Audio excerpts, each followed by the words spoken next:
I gave you quite a while to hop in there. Yeah, I was like, what the hell is this guy doing? Show. What's up, guys? I'm feeling pretty good today. We got a Speak Pipe episode coming at you right now. We're actually going to blaze through a bunch of these. No 30-minute preamble. And... and... I mean, I'd love to hear how your day's been going or something, but... I'm feeling... I'm on top of the world right now. I'm on top of the fucking world. I actually have pretty good news. I kicked... not the bucket. I kicked an addiction. I deleted League of Legends. Wow. And I feel like a great burden has been lifted off my soul. Do the clap sound effect for that one. It's a hard habit to kick, and I'm proud of you. I lost it already. Okay. Yeah, well. there's like a back end on this software here, and we can do crazy stuff like sound effects, and I can't find it. When this goes live, we'll hear claps around the world. Yeah. From all our patrons. Yeah. Oh, wait, here we go. Wow. Yeah, guys, we're going to also be getting into sound effects. Yeah, this is going to be more of like a, it's going to be like a radio show. Yeah. Yeah. So it's, I'm thinking a little Bob and Tom. I'm thinking a lot of fake call-in segments that they always do. You're Howard Stern and I'm Beetlejuice. I'm thinking we're going to go for that kind of dynamic. So. Yeah. That would be pretty cool. That could be a good shift. Yeah. But I feel really bad, guys, because we do these Speak Pipe episodes and then we might get through like 5 of them. So I was hoping to sit down and make a more concerted effort to really blast through them so that we can hear what you guys have to say and respond to what you guys have to say. And Stalt, if any of these suck, cut them out. Okay? We want only the gems coming through. Buzzer sound effect, and that will indicate that they were so bad. Yeah. Do we have a buzzer sound effect? God, they should put that on here. It says you can put your own sounds in here. We need to get a buzzer and put it on here. Oh, yeah. They don't have any negative stuff. It's always just positive on here. But I think they should have a big booing sound effect that I could play a lot. But anyways, this one's from Chip Crisp. Good, jump right into it. Oh, this is Hey, quick. Sam. You seem like a pretty good dad, and I just found out like a week ago. I'm going to be a dad in like 4 months. You got any advice for that? Thanks. See ya. When was this sent in? 1 week ago. Okay. Yeah. Yeah. This one's like a 4 year months old. Yeah. He's like, what do I do? You didn't help me. You didn't help me. I have a friend that just had a kid, and like at the very beginning, everybody says, "Oh, it's so horrific," because especially for the mom, because they have to wake up every 2 hours. You're just on a 1 to 2 hour cycle of constant breastfeeding. Just pump. Just get that woman to pump. Okay? They put the titty milk into a bottle. That way, when it's 3 a.m. and the baby's hungry, you can go, "Hey, honey, you keep sleeping. I'm going to go get a bottle and warm it up and feed the baby." And that way your wife doesn't hate your guts, because the natural cycle is, I think dudes have been dealing with this since we were cavemen, is that the wife builds up resentment on having to wake up every 2 hours to breastfeed. And they go, why does this guy get to sleep like a fucking asshole all night long? Get him a bottle of water or something, dude. Like, they never give babies water. Yeah, why are you crying? There's a beer in the fridge. Go get it. Dip your thumb in some whiskey. Yeah. Some Benadryl. My parents only gave me water. And look at me.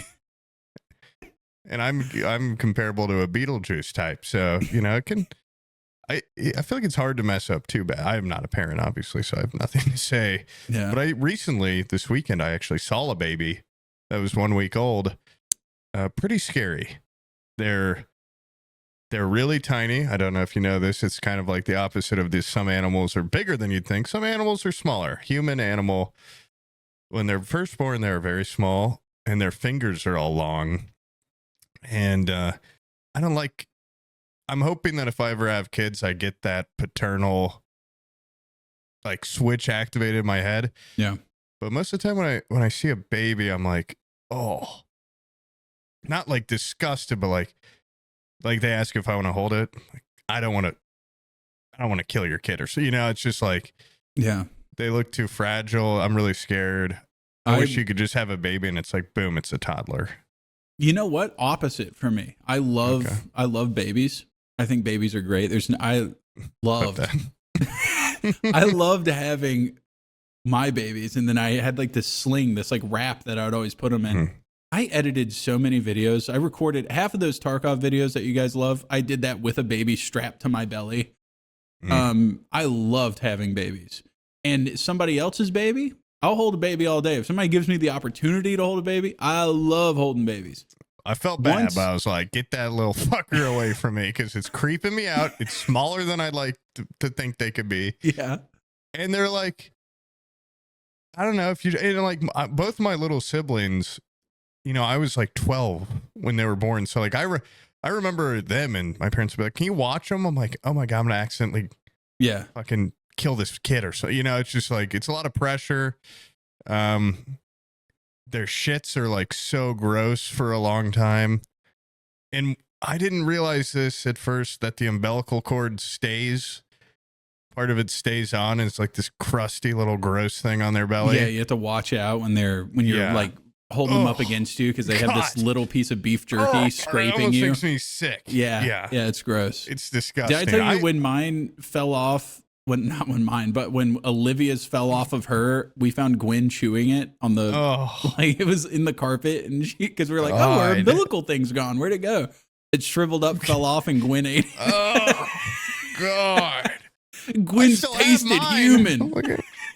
Yeah, she got the taste of baby. Yeah. That's so fucking gross. That's why I almost think I could adopt and be good. Like, get like, I don't know, like a 25-year-old or something. Yeah. It's like, I'm not going to break him. Like, go out, do your own thing, dude. I don't know if this is like I feel there's a lot of shame in this, what I'm about to say, but. You don't know you could love an adopted child I love my kids, and I love them at their age because I've gotten to know them, but other people's kids that are my kids' age, no, I very quickly get irritated and annoyed with other kids that are like basically probably like 5 to 10. Like if you're 5 to 10 years old, actually, fuck that. Go up to teens. 5 to 15. If you're not my kid, I really don't want to talk to you. If you're in between that age range, they're annoying. They have enough like social skills to like communicate with you, but not enough to like not know that they're being fucking annoying. Yeah, and like to pick up on the be gone. What about like adopting like a 50-year-old? That would be cool. Little orphan Funkhauser, like adopting an old man. Yeah. I don't know if that's an option. Orphan, dude. You know I'm gonna be playing the orphan card when my dad goes. Are you kidding me? I'm an orphan. Yeah, fucking dude, any you're argument. You're like 40. I'm an orphan. My parents are dead. Oh, sorry, I was an asshole earlier. I guess it's because I'm an orphan. Yeah. Because I barely got to even know my parents for 40 years. And then they just left me. Yep. Left me on the world's doorstep as a 45-year-old man. My mom dropped me off at the fire station. Was like, whoa, what are we doing here? Drove off. Now I'm all on my own. Anyways, that's what I think you should do if you're that guy having a kid. I think you should go adopt a 50-year-old. I know we want to blow through a lot of these, but I do often wonder, because I just said I don't really have a paternal feeling. Mm-hmm. But I feel like I'm under the assumption if I adopted a baby and it was still a baby, I'd be like, well, that's my baby. But my girlfriend said similar, where she's like, I don't know. I don't think I'd really be worried I wouldn't connect with it. Like, well, that's a good thing about adopting a kid. You can just like send them back or something. I think once you like take 7 day, it's like Carvana. No, I think it's like a 2-year thing where they're like, within the first 2 years, if you decide you don't like them, you don't even have to bring them back to the place where you adopted them. You can just go leave them at a hospital or at a fire station or something. Firefighters love babies. Yeah. And puppies and stuff like that. I bring my garbage. Sometimes I just see a kid walking down the street. I take them and I bring them to the fire station. They love just getting kids. Broken dishwashers. Yep. Like anything I don't really want to deal with. All my dog shit that I've been backing up in the backyard. I just bring it down to the fire station, drop it off. Little note. Thank you. Thank you. That's why firefighters are loved and cops aren't. Because if you bring that stuff and drop it off of the precinct, they shoot you. Yeah. You get really mad and they yell at you. Here's my bag of dog shit. They like make a big stink about it. Firefighter, they're like, we'll make it go to the right place. This will be fertilizer for our fire crops. They just got a better vibe going on. Yeah. Okay, next guy. All right, this one's from Tom. Maybe I shouldn't say his full name. Me again. This might be the 4th time I sent a speak pipe in. Granted, I've been late a couple times, but you should have a record. You should have them somewhere, surely. Now I'm pissed off with you, Sam. You played Abiotic Factor 1 time, and you promised us a part 2, and we never got it. You don't deserve your subs. Was that towards you? I'm just going to assume it's towards you because he just said Sam, which of course is my name as well. But I think he's talking about you. The plausible deniability, I think he'd call me Poob if he was that mad. I think he's talking to you. Did you make an Abiotic Factor video? Only one? I did, yeah. So did I, but I don't think you would be that. I don't think. Did at the end of yours, did it say to be continued? No, I'd never do that. Oh, now, okay. Would I have potentially on stream been like, I promise you guys, I'm going to fucking beat this game and I'm going to make a bunch of videos? Maybe. Mine definitely did. To you. Mine definitely did say to be continued. Okay, well then. But that's circumstantial at best. So there's still a slight possibility that he could be talking to you. In my defense, I made the first one and I thought it was really funny. And then I posted it saying to be continued and it got no views and nobody liked it. And then, so Tom I was like, clearly did. Yeah. And I was like, I'm not going to make another one. And so, well, I think I deleted the footage because I was just like, the second is going to be weaker than the first. So I deleted it. And then since then, see, this is what I think I talked to you on the phone about this one. I'm kind of an idiot. I posted the video. It didn't do well. And it's because I made it before the game had even come out. Like now it's got a huge community. Yeah. Then the game came out and I went and looked at the video. It's actually doing really well. It's actually a really popular video that people love. And now they're going, it could be prime time. And people are going, where's the part 2? And I went, oh, I didn't think you guys liked it. So I deleted it. I thought you guys hated little orphan ass me. Okay. I didn't know. Yeah. But I'm halfway to an orphan. That's my excuse if you were talking to me, but I assume you were talking to Poob. And my excuse, if you were talking to me, is hold on. I'm sorry. I'm sorry. I'm so sorry. I didn't know. Yeah. But this one's from, thanks for calling in, by the way. That was an awesome little question that you got an answer to. Thanks for calling in multiple times and finally getting heard. Yeah. Hey, gang. I'm in my work vehicle, so if you hear my radio, no, you didn't. In the last video, in the last podcast, you spoke about deleting stinky videos to make room for good ones that you're making now.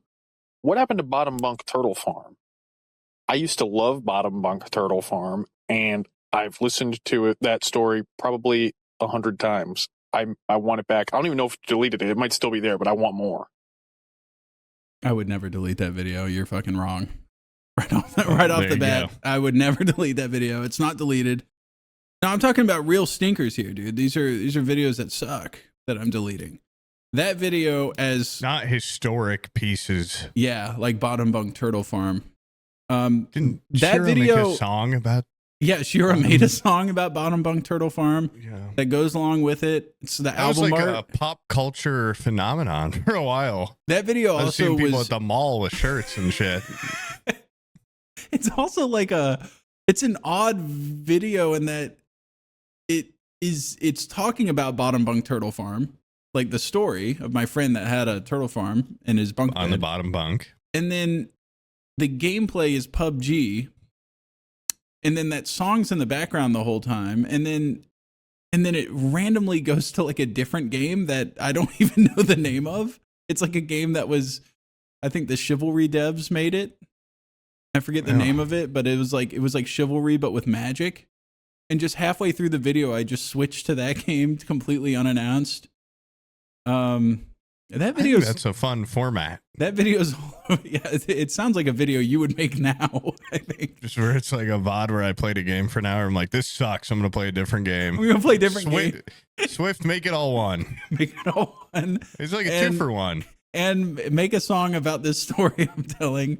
It's like when they used to have those games where it's like 2 games, 1 disc or whatever, you know? Yeah. I don't even know if that was the thing. What were those? The Orange Box or yeah, something? Orange Box was awesome. That was awesome. That was one of the reasons why I got a PC to begin with, was I was playing the Orange Box. I was loving it. And then I played TF2. And I remember going like, wow, this game rocks. And I looked up like TF2 YouTube videos. And there was just people like eating sandwiches with Heavy and doing like all this shit that they updated the PC version, but they never gave out any updates for the console version. And I was like, I want a sandwich. I want to be able to. I want to be able to do drink a bottle of piss like the sniper does. Yeah, like cutting edge. Or he doesn't drink it; he throws it. I'm sorry. They should make a change to the sniper. I think he should drink it. And none of those changes were done to the console version, so I immediately felt like I was out of the loop. But I remember when I first got my laptop, trying to play TF2. Being like, this is so cool, a cool like shooter online game. So fucking bad. Like the community was so. It was probably a little bit of both. They were probably really good, and I was used to console, and I would just get my ass kicked. I didn't last long. Yeah, going like from Spy Guy, this guy's really cool. And you just get your ass kicked up constantly. Yeah. That's like one of the most humbling experiences. The first humbling experience is going from playing with your friends, local or like local split screen. Yeah, split screen, and then going like, what's Xbox Live? We should get on there. Yeah. And you play against actual people on Halo 2. And all of a sudden, you know, you used to run Derelict, and all of a sudden Derelict is the king of your hometown and bottom of the leaderboard. You're cowering in fear, trying to find a place to hide on those maps that you once were king of. And it's my God, dude. So sad. But then going from that to console to PC, that's another humbling jump where you just get annihilated, I think. Can I tell you a nightmare scenario I found myself in that I've been anxiously waiting a phone call? And I'm only going to talk about this on the exclusive, because I don't want the guy to somehow see it and be like, oh, why didn't you want me to call you?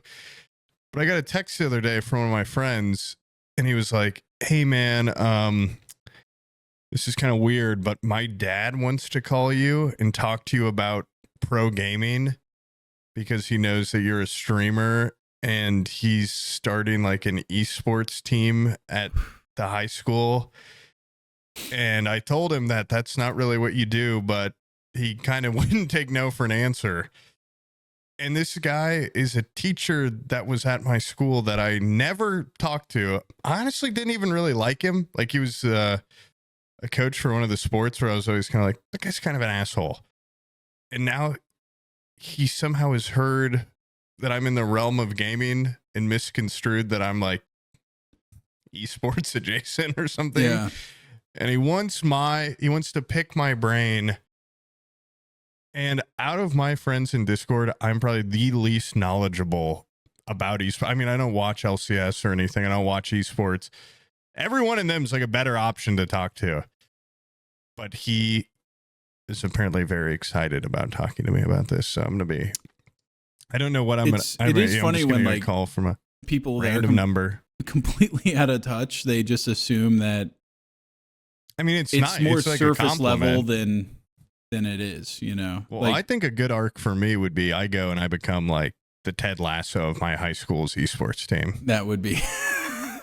Now, would I ever be allowed to teach in a high school because of some of the photos of me online in high schools? I don't know. But if they didn't find any, you know, sashes that I've worn or crosses I was placed on, that'd be awesome. To be like, take them to the, you know, I don't know where they go, finals, take them to the big game. Yeah. Like, all right, guys are playing League of Legends esports team. I'm silver 3, but I'm a professional gamer. Those technically. that can't do, teach. Okay. Yeah. Yeah.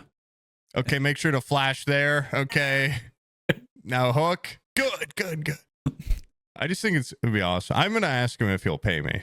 Yeah. I'll be What, for the I'm not gonna give you- conversation? Yeah, for the Yeah. consultation. Oh, okay. Business. It's so outside of your expertise that it is really funny that he's calling I you. don't even know what the fuck I would say. Like, yeah, well, you gotta have computers.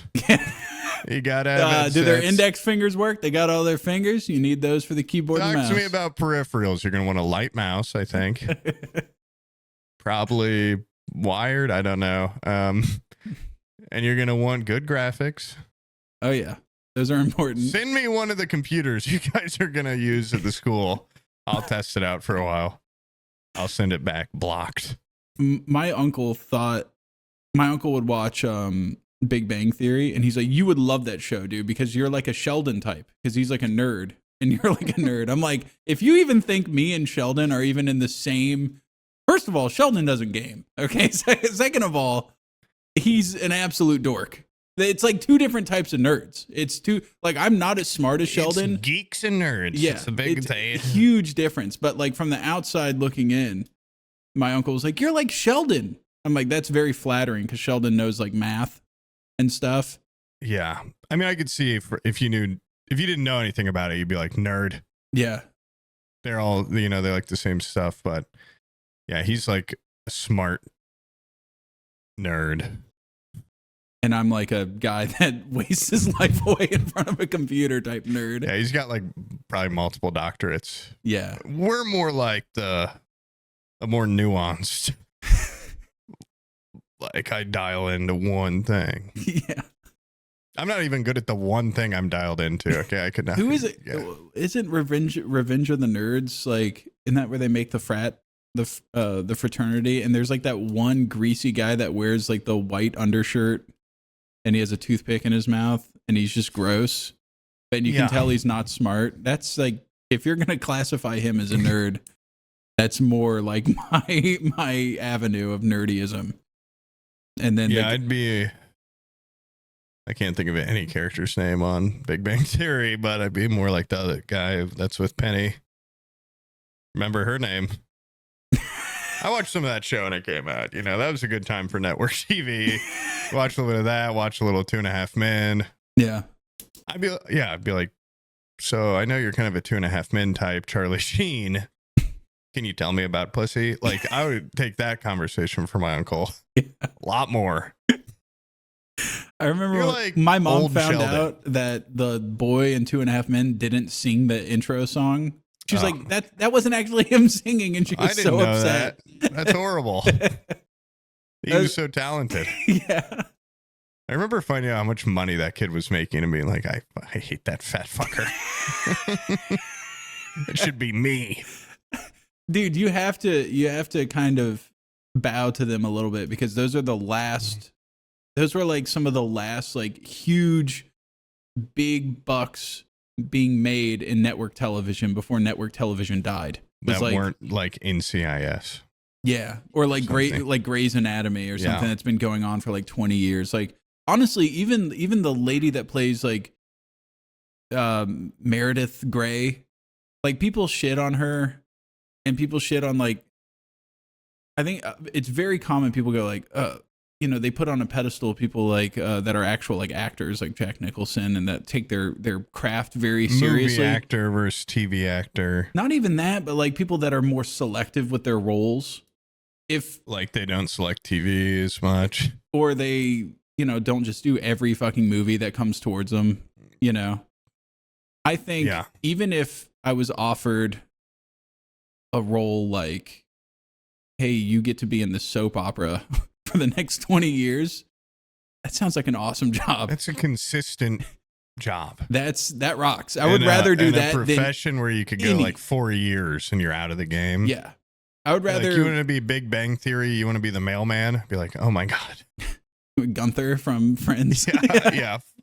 Fuck that would be I'll take it. Tertiary character. Absolutely. There's going to be 50 seasons of this show. It's going to suck ass and you're going to be a little embarrassed. Yeah. But You're gonna make so much goddamn money. Not even make money, but like it's there's a lot of actors out there that they'll have like a big standout role and then they'll just fade, never to be seen again, because they're so selective with their roles. If I was to be an actor, I think I'd be like a Michael Caine type, where I'm just like, I'll fucking take anything. Give me anything, I'll do it. You know, Steve Zahn. Tell Steve Zahn got a role recently, guys. Let's do the claps. Huge. That's He's in the new Anaconda movie. Anaconda, that's huge. Wait, it naturally ended that quick? Hold on. Oh, I guess. Congratulations, Steve Zahn, on the new role. I hope the movie's doing well. Yeah. I have not. I saw one trailer for it. I'm actually going to fact check this. It might not even been Steve Zahn. It might have just been a different guy. But okay, now it's him. He's not one of the main two characters, but on the poster, there's the main two. Mm-hmm. Then there's two backgrounds. He's in the background. That's pretty good. Oh, I thought you were going to say Steve Zahn's standing 30 feet behind those two guys. He actually voices the anaconda. He does all the hissing noise that the anaconda does. On cast, he's fifth, but that's okay. But you know, you'll never believe who the first two people on the poster are. Who? Steve Zahn wasn't ever going to make it past them. Yeah. Jack Black and Paul Rudd. No, there's no way Steve Zahn's going to be a bigger font than those two. Yeah. But I'm proud of him nonetheless. Yeah. And that movie's got a 48% right now. Oof. That's pretty. There's no way to spin that as being good. $45 million budget. I don't know how it's been doing in the box office, but you still get paid. Yeah. Oh, it's doing well. That's awesome. That's awesome for Steve. Good job, Steve. This one's from Red Baron. Hey guys, it's me, Red Baron. Still waiting on the heist video. Anyway, this question's more for Poob because he has a mustache and so do I, and you don't, Sam. So sorry. But Poob, do you ever wish that our mustaches were almost like the Navi weird hair nerve thing, and that would like open up and have those little tendrils and you could connect to other mustache guys like that? Not in like a gay way, but just kind of like connecting, almost like Zoidberg from Futurama. But I think that'd be cool. That was the gayest thing that he could have possibly said about his mustache. Talking to me or you? Let's clear this up. Yeah, I think that'd be cool. I think it'd be cool. I actually think that'd be dumb as shit. So, well, okay. It wasn't directed towards me, so but fuck up. I just felt like putting in my two pieces because you would be jealous because you'd be like, I don't have a mustache. I can't connect. I can't share my soul with another man. I'd be sharing my whole soul with as many men as would be willing. Yeah. I think that'd be very interesting. It seems like a question that would be asked by Tom of Finland. Do you think our mustaches could intertwine our souls? Well, then Tom of Finland would be like, can the butt hair connect? Yeah. Can the butthole hair connect to the mustache? Can your pubes connect to my asshole hair? But mustache, I mean, some fathers kiss their sons, you know. Yeah. I think it would be. Does your father kiss you? Unfortunately, at a point, he said, you got to stop doing that. You're honestly creeping me out. You got to stop. Okay, well, I like it. I'm sorry. I don't know. I just thought it was bringing us closer. But if we had been able to oh God, that's so gross. If we had been able to connect our tendrils, then maybe he would have never made me stop. Yeah. Because I can't even really think what the Navi connection does totally. You know, it links them, that's for sure. But it's not necessarily a sexual thing. It's not like they're not having sex just by like putting their tendril in a thing. Yeah. You know, common misconception. I think they still have penises and vaginas and stuff. Like they're still banging with those. It's just like the tendril kind of connects you. And right now, mustaches don't do a whole lot. To be honest, they get in the way sometimes. You know, comment down below if you've got a mustache. You ever chew the hairs when they go over the lip, or do you just use little scissors? Or I'm interested. It's a lot of upkeep. I'll tell you that much. Well, thanks for writing in, Gay. Yeah, thank you. Yeah, this one's from Trevor. Hey boys, been listening to the podcast since day one. Had to tell Sam if it wasn't for you, I wouldn't be so hooked on Webinar. And your best friend Jippy got the vinyl for Webinar. Hope to get it for Jippy soon. Poop, you have great taste in shows. I love that you referenced Crystal. And I saw your playlist of music. You have great taste. Love that you like the Gorillas. My question for both of you are, what are 3 albums you recommend that I listen to, as I'm always in the mood for new music? Anyways, peace. I think it goes without saying the Muppets Christmas album, I think, is going to be one that we both recommend. 1, 2, and 3. Yeah. Muppets first, Muppets Kwanzaa, Muppets, The Muppets Kwanzaa album the other one. would go fucking hard. Muppets have got an album for everything. I honestly bet they've got something out They there got that's pretty close. Muppets Kwanzaa album. Well, thanks for just like kind of like a flurry of compliments that actually that's actually incredible. This is a guy that's perfectly they will understand this maybe by the time this comes out, but on the spectrum I've laid out in the presentation, this guy would fall in the I love you category. That's awesome, man. Yeah. You can go first with your albums. I gotta look through my Spotify. Well, considering I have the thing on where I can't sit there and like actually go through it without making a lot of noise, I'm gonna go ahead and go off memory here. Okay. And Clams Casino has a small album called Instrumentals from like 2000, maybe 13, maybe 2011. That I like albums that are just cohesive, where like the whole way through they fucking rock. That album is good. That's more of that's like good like editing music where you can kind of like sit back and it takes the back seat while you draw or something like that. But that is a great album. I've really wanted, for the vinyl collectors out there, I have always wanted, this is kind of a cliche pick, but Home has an album called Odyssey that there's just nothing but bangers on that album. But the problem is one of the bangers on there is Resonance, which is like the vaporwave song that it's like the nostalgia vaporwave song that started that whole movement. And so there was only like 500 pressings of the vinyl, I think. And so they go for like $1,000 and you can't find them anywhere. But the album art rocks. Every song rocks on the album. And then, the Muppets Christmas album might be my third. I don't know. I'm not like looking on my thing. Oh, if you really like, if you like heavier stuff, Under Oath has, Lost in the Sound of Separation. I think that's a good album start to finish as well. Maybe Define the Great Line if you're into a little bit. I'm gonna say, excluding Muppets Christmas album, Bob James, I think it's called Touchdown. It's got a football on the cover. It's like an NFL looking album. It's good. Got the vinyl.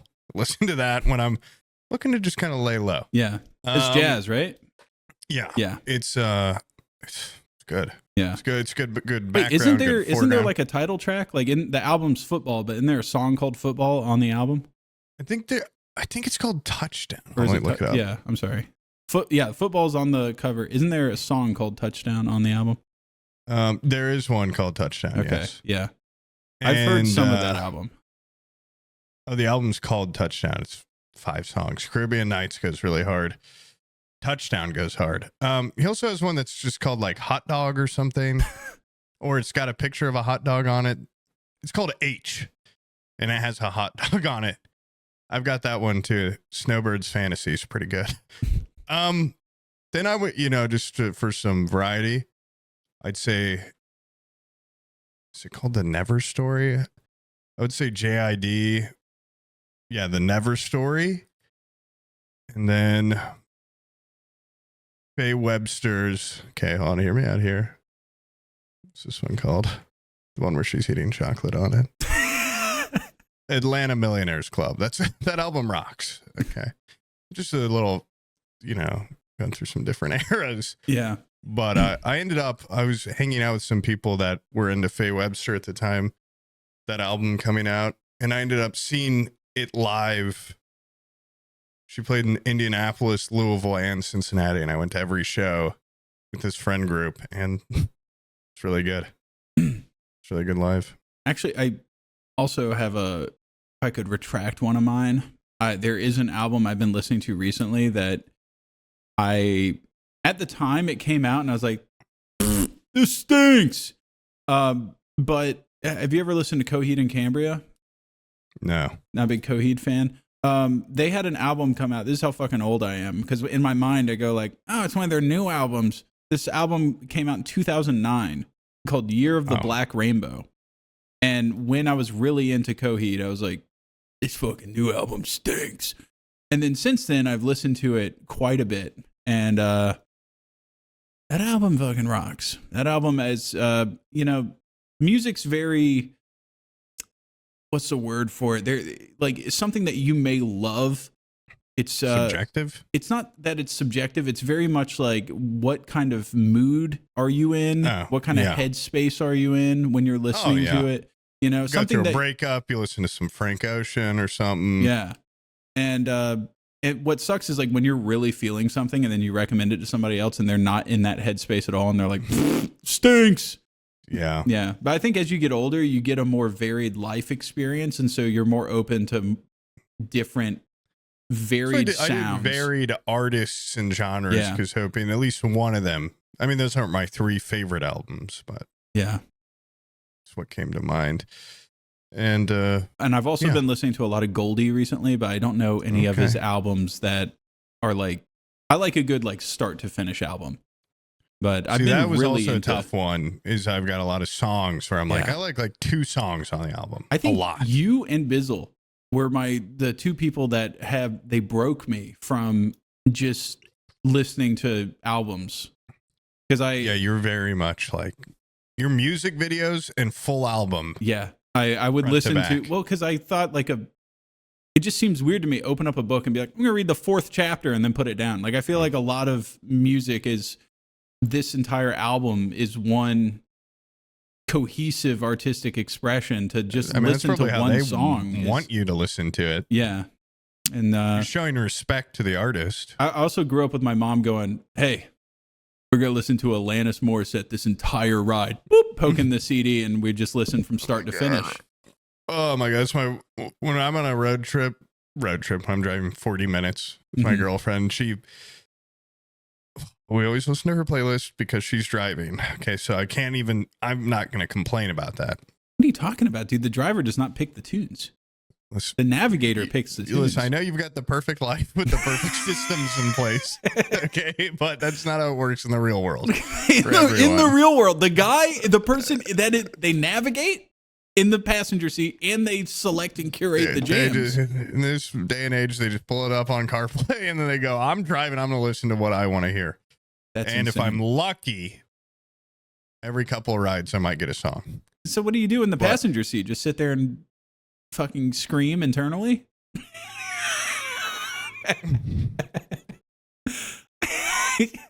I do all sorts of stuff, but most of the time music's fine. But every once in a while, what keeps me going is the variety of the playlist. I'm like, oh, there's some in here I like. The next song on shuffle I'm gonna really like. But when my gut drops is when she hears a song and she's like, I really like that one. Then she clicks on the album and just starts playing the full album of an artist I don't really like. And now I'm like, okay, the next 30 fucking minutes is I'm stuck. Yeah. And there's no escape. Yeah. That's what. Well. And then if I complain, I hear, well, why don't you just buy a fucking car, you stupid idiot?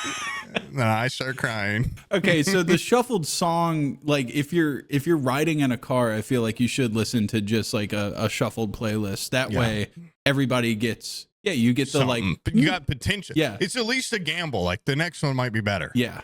But I totally understand where you're coming from. Like, no, you can't just put on an album in the car. Now I know. Now I don't even have the illusion of like, I might actually really like the next one. Yeah. I mean, sometimes I still do. But did we listen to this one? Is that question from Trevor? Oh yeah, it was. Okay, I'll delete that one. Thanks, Trevor, for sending in that question. You guys talking about music. I've been kind of you ever get in a musical rut where you need to go stomping around looking for some new stuff? Yes. And I think Discover Weekly can be a great tool. but it's really hit or miss. Recently, I had a Golden Discover Weekly where I added almost every single song in it, and was like, "You get me? Yeah, I love this." And sometimes you listen to it and you're like, "Ugh." Every Friday, my Discord friends get blackout drunk on and just sit there and have like a Spotify jam, and they sit there and play games together, and they add their little songs. And you do have to sit through some excruciating anime soundtracks, but every once in a while, someone adds a little gem, and I go, "I'll save that." Feels so good when you play a song. You don't let them know. Yeah, you just Shazam it quietly. But oh no, I there was a song. It was just like a jazz song, and it's from some Indian lady that has 0 plays on Spotify, and I was like, "What is this? Gems. Like this fucking song rocks." He's like, "I don't know. It just came up in my shuffle. I saved it." I was like, this song rules." And there's a couple artists, but here and there, most of the time it's like, here's the Pokemon theme song from season 4. Christ. Fuck, who put this on? It's Steve every time. Dude. Every time. But, yeah, we have a music bot in our Discord, and I find myself often having it muted. Yeah. And then every once in a while, I'll throw in a song and just be like, please like it. Please like it. And somebody, you hear somebody be like, who put this shit on? And it's like, it wasn't me. It's humiliating. Yeah. And I hate, there's nothing worse than playing a song you're really excited for, like in a car ride, and everyone's just checked out. And then they start talking. You're like, really good part coming up. You gotta wait for the chorus. Really good part. Yeah. It sucks. Yeah, that does suck. It does. Feels personal. It is kind of cool though. Like, more than, I think Discord opened up a lot of room for people to hang out that wouldn't necessarily ever hang out in real life. And so yeah, everybody, most people on Discord don't hang out with anybody in real life. Yeah. Yeah. But like in there, especially on Fridays, it's like the fucking Breakfast Club or something. Like, it's everybody from every walk of life. Willard's just like a drunk Charlemagne, just a drunk fucking New Yorker guy, and he's just like, listen to Creed. He like puts Creed in there. Steve's putting all his anime shit, and we have this guy Junior Box he's in school for like music theory, and he plays piano all day. So he's like, how about some Chopin? It's like, fuck you, dude. Get this out of here. Play classical music for the homies. It's a lot of varied music, which is nice. I listen to some classical when I'm doing my studies. Yeah. I turn on classical and then I just like look at my penis and like, that doesn't look good. Check it all out. I study it.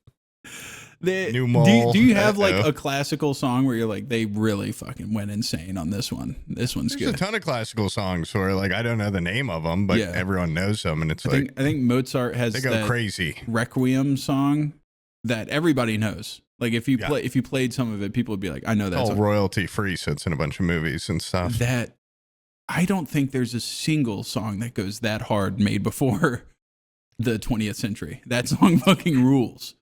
Maybe Interior crocodile alligator. Maybe whatever song that is where they shoot the cannons in sequence. That song is also pretty badass. But Mozart's Requiem, like, I remember when Call of Duty World at War came out, I think that was the theme song for the main menu. And I might just sit there and turn that fucking TV up and sit at the main menu and listen to it. No, I mean, some of that shit is definitely, it's super good, but it's super hard not to come off like pretentious. Oh no, you don't listen to Requiem with your friends. That's brooding music. You're writing in your ledger about being wronged. You know that you put that on when you're scheming. Filling. When the ink is still wet. Yes. Yeah. Before the ink is dried, I listen to my Requiem. Fly to the bumblebees or whatever.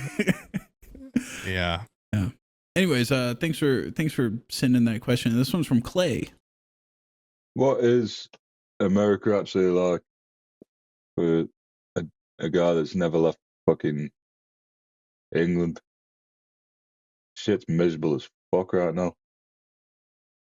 What is America actually like? Well, you're asking two true red-blooded Americans from Indiana and Florida. Yeah.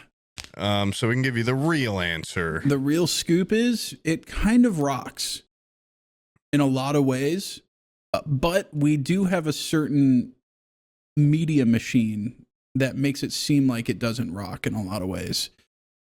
Also, I think it probably doesn't rock for a lot everyone. of people. Yeah. From my perspective, it's pretty cool. From the bubble? Yeah. From the bubble, it rocks. The water's warm. Yeah. From people not in the bubble, oh, it's boiling. Yeah. There's also like it's hard to compare when you've only lived, like I've only ever lived in Indiana. Yeah. So it's like, I don't know, is it better than England? Well, we have the Indy 500, so yeah.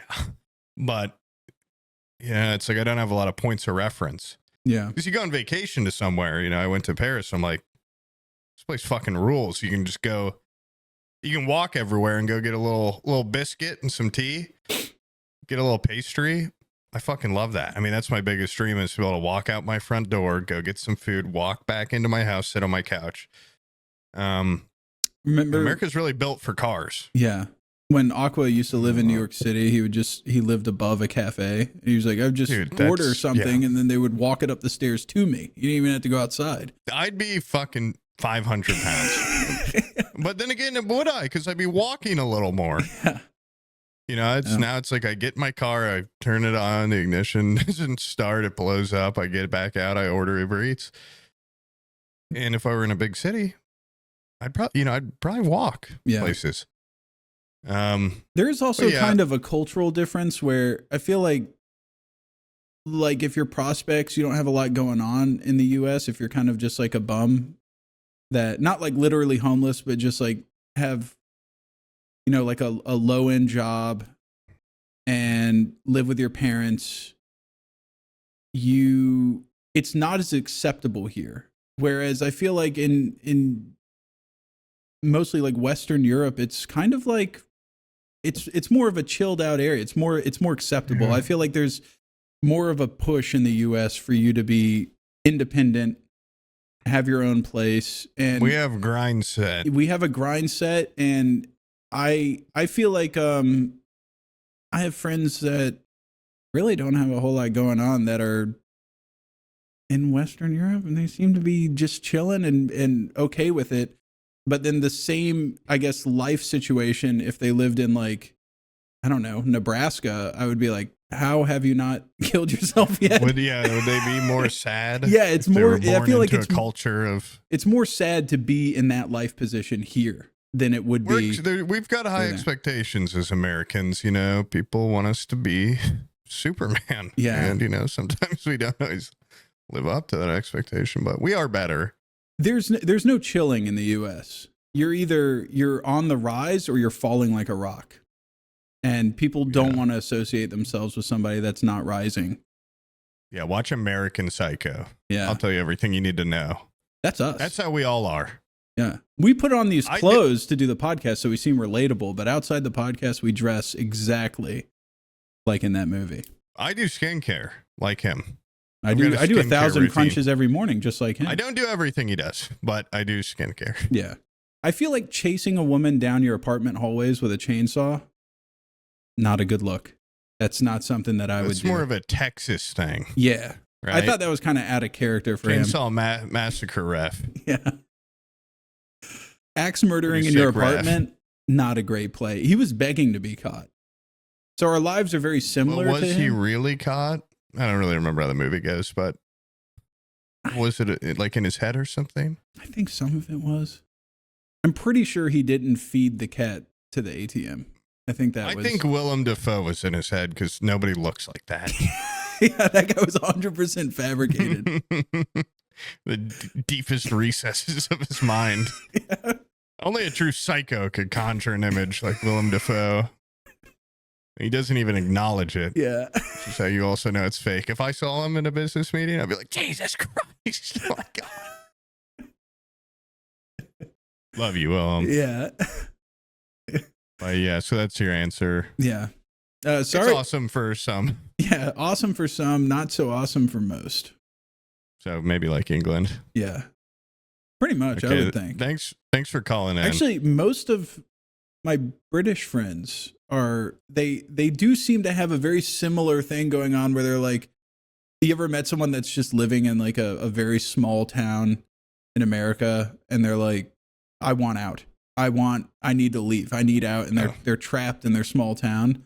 Me forever until I moved to a kind of a shitty city. Yeah.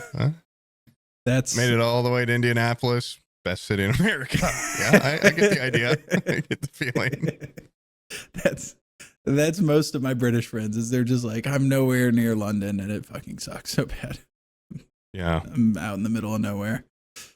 And then what's funny is it looks so quaint and beautiful from my, grass is always greener on the other side, so I go and look at where they live. I don't want to dox anybody, but one of them lives right next to Hadrian's Wall. I would love to visit Hadrian's Wall.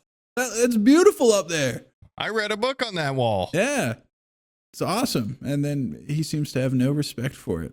Doesn't seem to enjoy it at all. I mean, it's like people like you that are from Florida and are like, I hate Florida. And then people from the Midwest are like, the dream is to one day be able to live in Florida.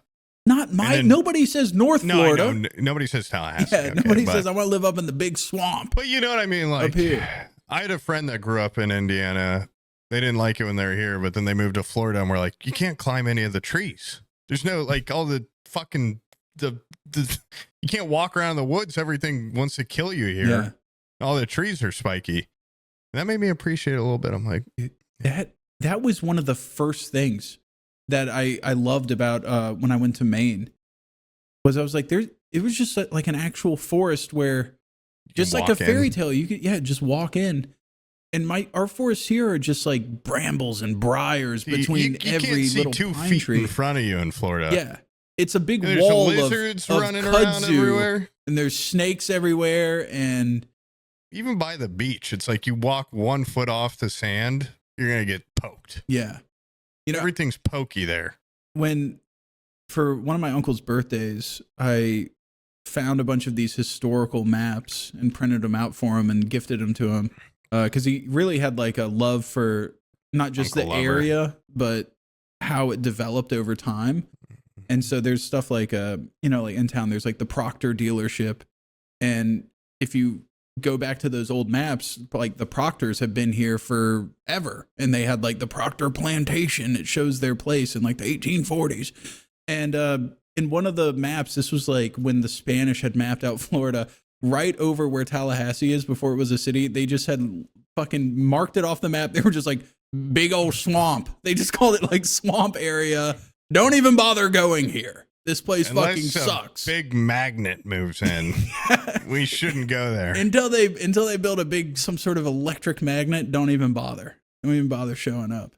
And that tracks. I don't have a whole lot of love for this area, to be honest. Are you ever worried that it'll accidentally be unleashed and you'll be dragged from your home? Well, all my fillings are, I don't have metal fillings. So I got all the composite ones. Abby, her head will be torn off and dragged towards the center of town at lightning speed. But that'd be an awesome thing to have happen, like for just like a minute. Yeah. Like not like no lasting, issues from it, but just seeing what would happen if somehow that magnet were supercharged and unleashed. Yeah. They just turn down for a second. I see Abby get dragged across the floor like she's on Wireworks in a movie. Would people be scared forever? Yeah. For 1 second, their house started like... Yeah. For 1 second, I got picked up and thrown into the ceiling fan while I was watching a movie. Yeah, I think they would be fucking scared. There'd be a lot of therapy going on in town. Yeah. But thanks. That wasn't Bobo Sassy that sent that in. I don't know. I already deleted his message. Thanks for the question. This one's from Thanks. Bobo. Hey fellas, your best clown friend here. I was just wondering, what would you fellas consider to be your luckiest moment in life? Be it a brush with death or finding a penny on the ground. I'm just really curious what you guys would say. Anyways, great job on the podcast. Looking forward to hearing an answer. If you do one, I don't know. I'm not going to be presumptuous. Oh, that's actually an excellent question that I'm racking my brain for an answer to, and I legitimately... I've got a couple. Yeah, you let them rip, I'll think. I was really lucky that those dogs didn't rip me in half, tear me in twain. That's your luckiest moment? No, that's a lead up. Oh, okay. I'd say my luckiest moment was meeting Aqua FPS and Rust, which then led me to Guac's Village, which then led me to Sam, which then led me to you, dear patrons. That's heartfelt. One small session of Rust has changed my life forever. Yeah. Very lucky. And if that did that for him, think about what it could do for you. Get on Rust. Get on and Rust. Start talking to people. 12 hours a day. That's what you should do. Bare minimum to open up opportunities.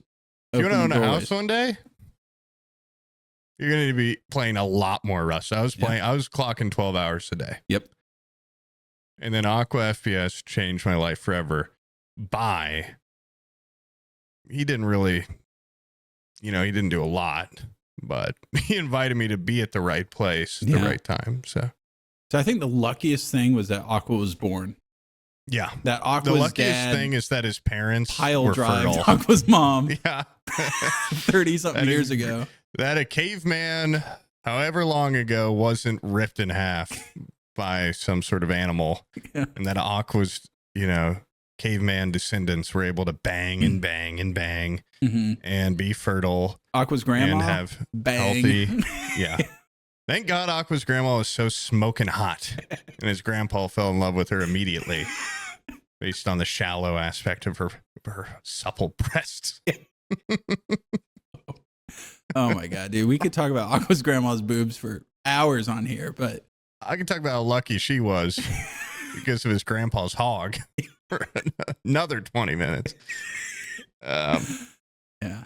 I actually just got a text that I have to send a picture of something for someone's work. Okay. You tell your luckiest moment and you can keep it between you and the patrons. I will. It's It'll be good. you guys' It's little going to be secret. really, honestly, it's going to be heartfelt. I think legitimately. You ever have like a friend that has a kid and you're like, and the kid don't come out right? You know what I'm saying? There's something wrong with them. I lucked out. Both my kids are, for the most part, normal. My wife didn't fucking explode during childbirth. They were both cesarean, came out easy as. Some women, they give birth and their vagina gets turned, and their asshole get turned into one giant hole. And then they just look like a puppet down there. No, that didn't happen. And so I'm pretty fortunate. My kids are just pretty normal. Psychologically, there's some stuff going on. My youngest is kind of an asshole sometimes. She's malicious in a way, if she knows you like something a lot, you might find that thing broken, hidden somewhere under the dresser. But that's not like, she doesn't need like a lobotomy or anything like that. So I think I'm pretty fortunate that I just have like normal kids without health complications or anything, no leukemia, and I have a normal wife and a normal life. That's probably my most fortunate thing. Maybe also that you guys like my videos so much, but I didn't have like a big breakout. I didn't have like one touchstone moment where I was like, PewDiePie did a collab with me and I got big on YouTube. I didn't have anything like that. Like, it's been a very gradual me forcing my way into the algorithm for like 12 years. I can't really think of a moment where I like broke through, if that makes sense, and went mainstream. So that's not maybe you can consider that luck. But the luckiest thing that happened to me was that I didn't end up doing my regular job that I was doing before I started doing YouTube. That's the luckiest thing. I lucked out quitting my previous It was meeting job. me? Yeah, I did. I just got back. Yeah. Oh, that's sweet. Yeah, I said the luckiest thing was going to Guac's Village. Yeah. Yeah. And that my parents were able to complete each other with sexually and no, they actually didn't work out that well. But I'm really thankful. Well, I think they were like, look, we're not fit for a lifetime together. But the world needs what we'll make together. You know, Yao Ming was made as a product of the Chinese government being like, we need a superstar basketball player. Mm-hmm. And they forced his incredibly tall mother to make a child. It was kind of like that where they were like, we need to make the perfect streamer. My dad with electricity powers, my mom with witch doctor powers. Yeah. And the government worked together to create me. They said, we made the perfect streamer who has no work ethic. Yeah. He's got the capability. He just Yeah. it will spend a lot of time sitting on his couch. They made one fatal error in the recipe. He didn't come with a bottle of Vyvanse in his front pocket. Yeah, they didn't give. We'll never take him to a doctor ever. You're a grown ass man, dude. Go get some fucking ADD meds. You need to go get them. I'm getting them, dude. Okay. You guys are about to see me super powered. I'll no longer. Or consider this. Yeah. 12-hour couch time post podcast, so that I can really just smash through all the shows I need to get through. Yeah. When I'm on my deathbed, I want to be able to have a million references. That's what you want. I want to be able to reference so many different medias. You do. I think. Is there like a? If somebody's smarter than us, can you like? Well, that's a big if. If there is somebody smarter than us out If there, you can breed a child from two geniuses to make something. Is there like a upward limit to what a human can remember? Like, yeah, I think so. At some point, is it? Yeah, of course. You forget things to store more things or something. Yeah. Right. You can't remember. I mean, obviously, we're at the bottom end of even base memory capacity. You know what we should get is we should get like remember everything. Like a neuroscientist on here, someone that specializes in like brain plasticity and like maximizing your brain power, and he could, or she could, walk us through maybe exercises we could do to get better, like a sharper mind, get our brains all big. Yeah, and you must use it. You got to use it. Well, I've got a. Okay, here. Sudoku I can help you improve your brain right now. Mm-hmm. Okay, no, I can't remember it off the top of my head. I had a really good riddle from the Sphinx. Okay.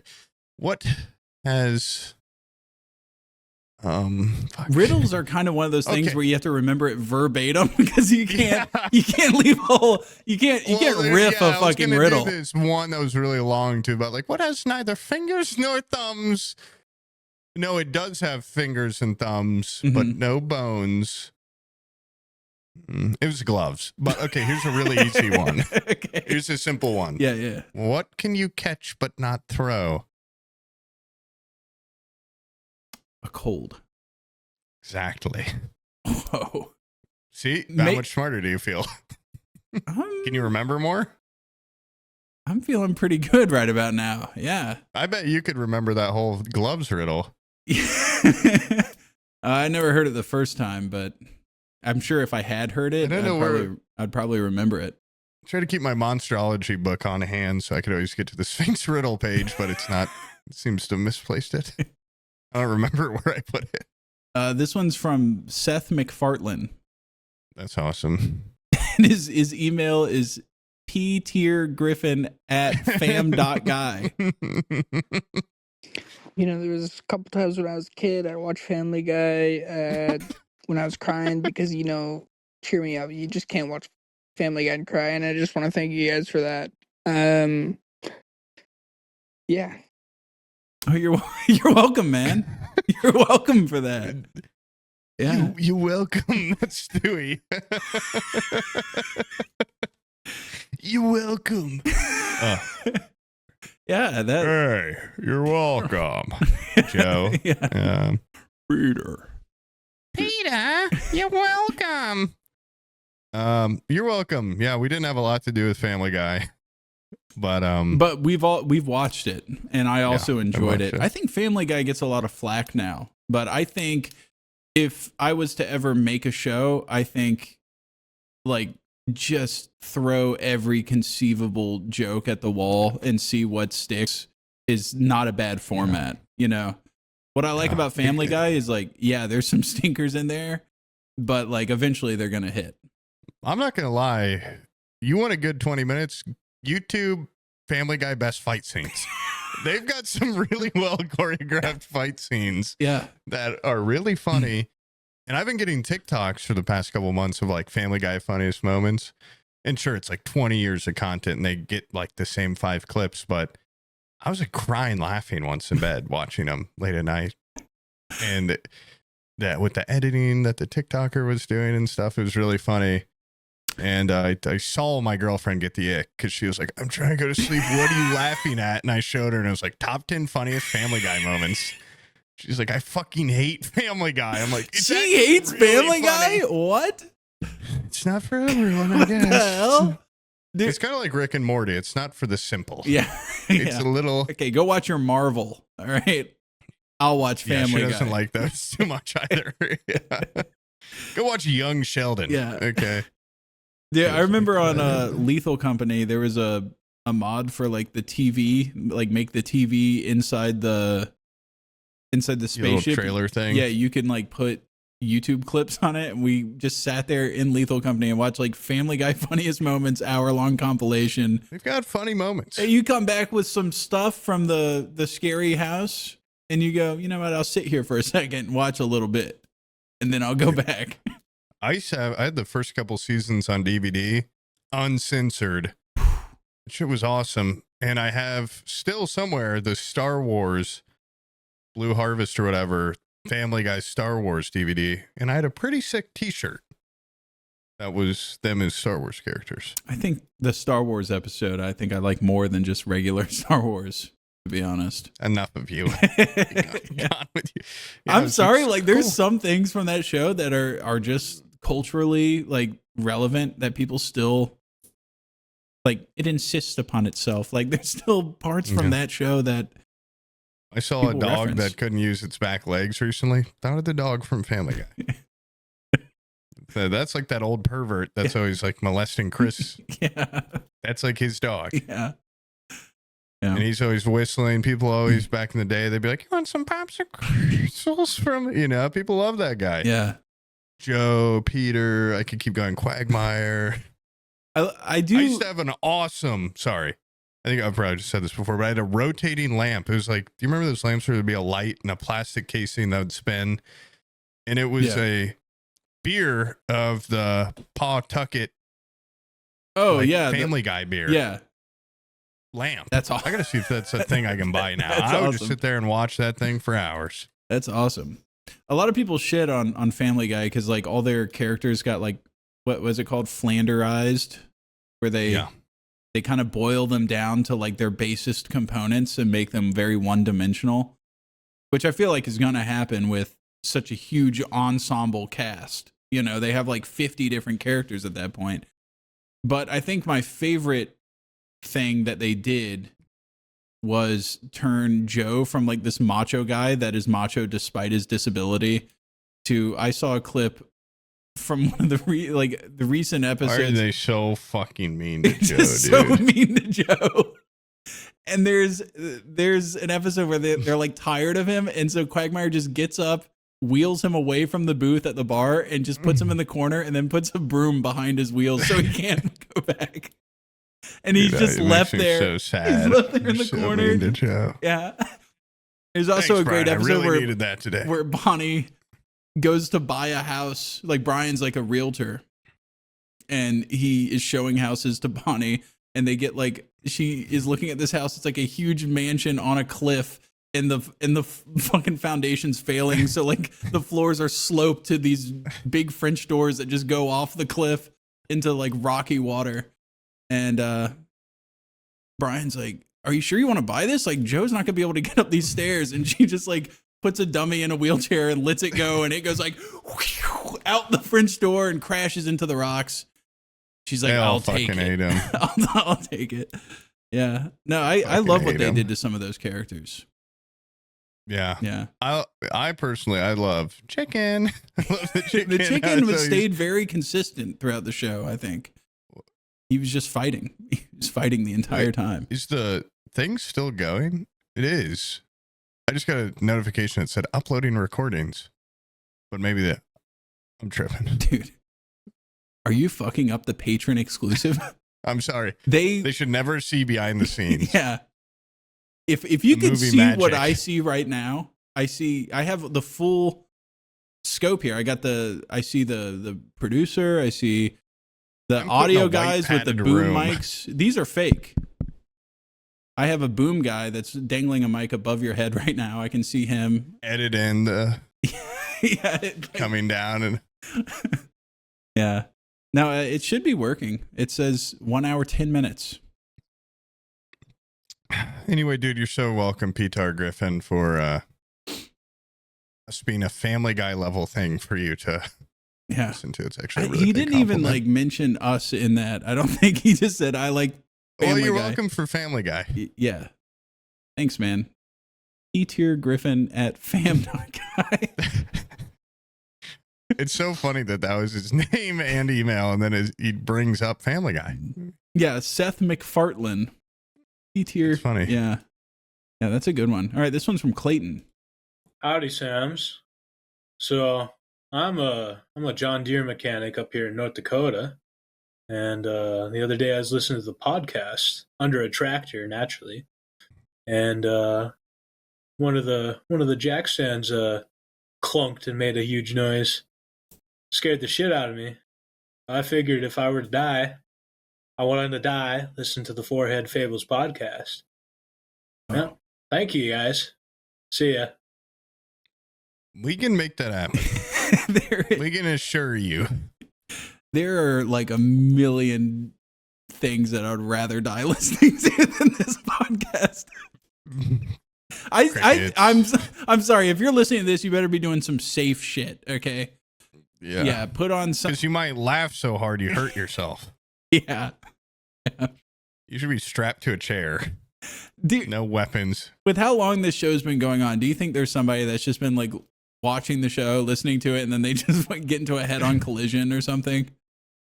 There has to have been. There has to have been at least one. And we just thank God that the auto subscribe feature has kept them with us. Yeah. All this time. Lydia, I really hope none of you die listening to this, because it could happen right now, though. We could die recording this, which that'd be funny, but we don't want you to die listening to it. You should be listening to like classical music. Or Enya. Classical music. Okay. What is it? You setting me up for like Enya Booty or something? No, Enya, dude. Just go listen to Orinoco Flow or something. It's like a great, like I'm being welcome to the Shadowlands, to the spiritual world. You never listen to Enya? That's my album recommendation. Go listen to that shit, dude. There's a classical song.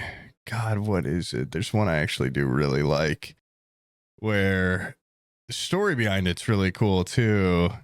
It was only for the Catholic Church, and then one of those fuckers heard it and played it. Allegri Misery. I want to be listening to that song when I die. It's so angelic, and I think it would take me more angelic than Enya. Dude, if I say that word, are you going to say Enya Booty? No, because I'm not going to say it out loud. No, I think she's like a Scottish folk singer from the 90s. You've heard her music. There's no way you haven't. I'll be the judge of that. Enya, go listen to Orinoco Flow, and you'll be like, okay, I know what you're talking about. That's insane if you haven't heard her. She's got a million songs out there that. Okay, yeah, this would be decent to die to. I feel like this would send you to some sort of silly heaven, though. Which I'm not interested in.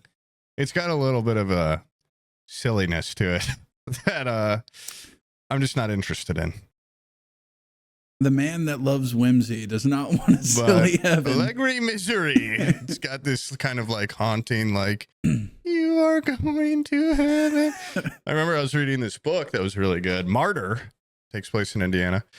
And they bring up that song in it. And I started listening to the song while reading the book. Tears out of my eyes. Tears out my eyes. tears in between my thighs. Hold up. Let me keep going. Hold up. But seriously, don't kill yourself. Or, Yeah. well, don't be killed. Yeah, don't have a tractor crush you unless you're on auto pay. In that case... Oh, auto pay on the podcast. Yeah. That was like a health insurance plan or something. No. Unless you have good life insurance for your loved ones. Yeah. I don't have life insurance because I'm scared Abby will poison me if I get it. Yeah, I feel like I'm just like asking to be killed if I get that. Yeah.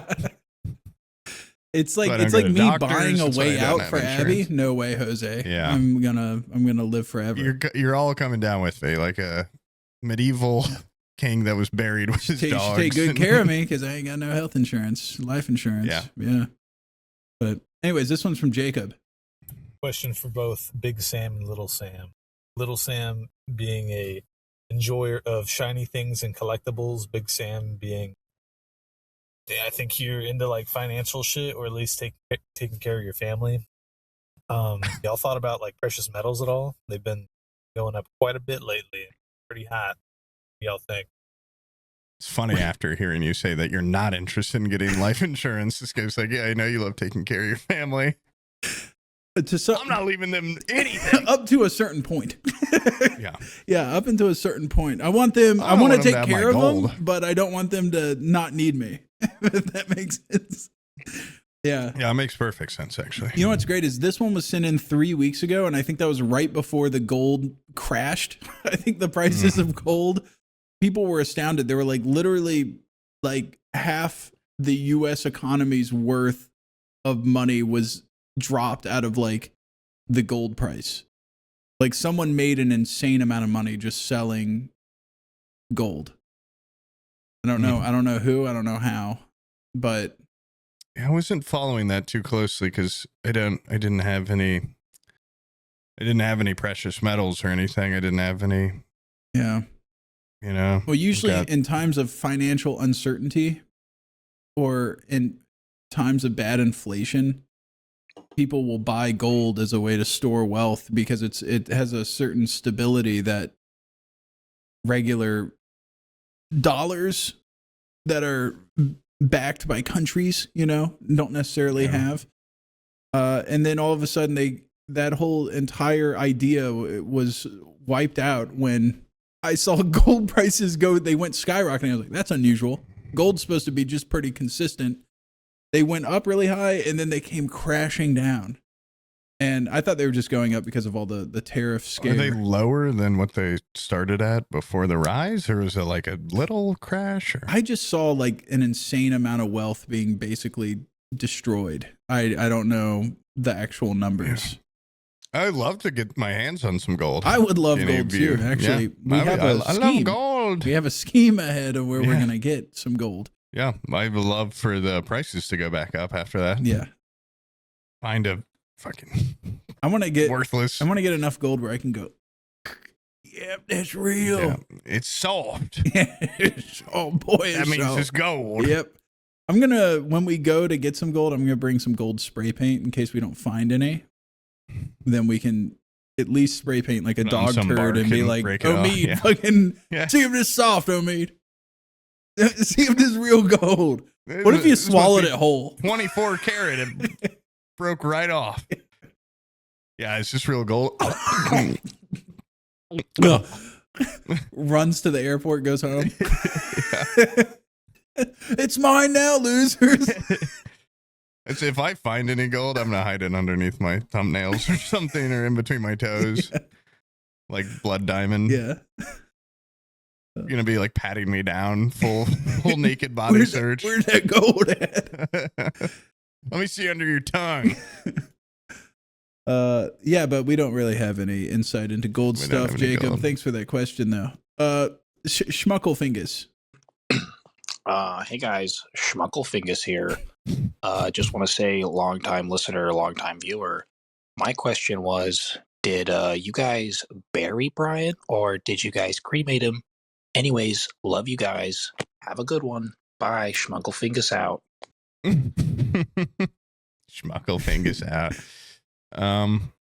He was a Zoroastrian, so he wanted a sky burial where we just left him out and let the birds in the carrion. Yeah, he was desecrated. Yeah.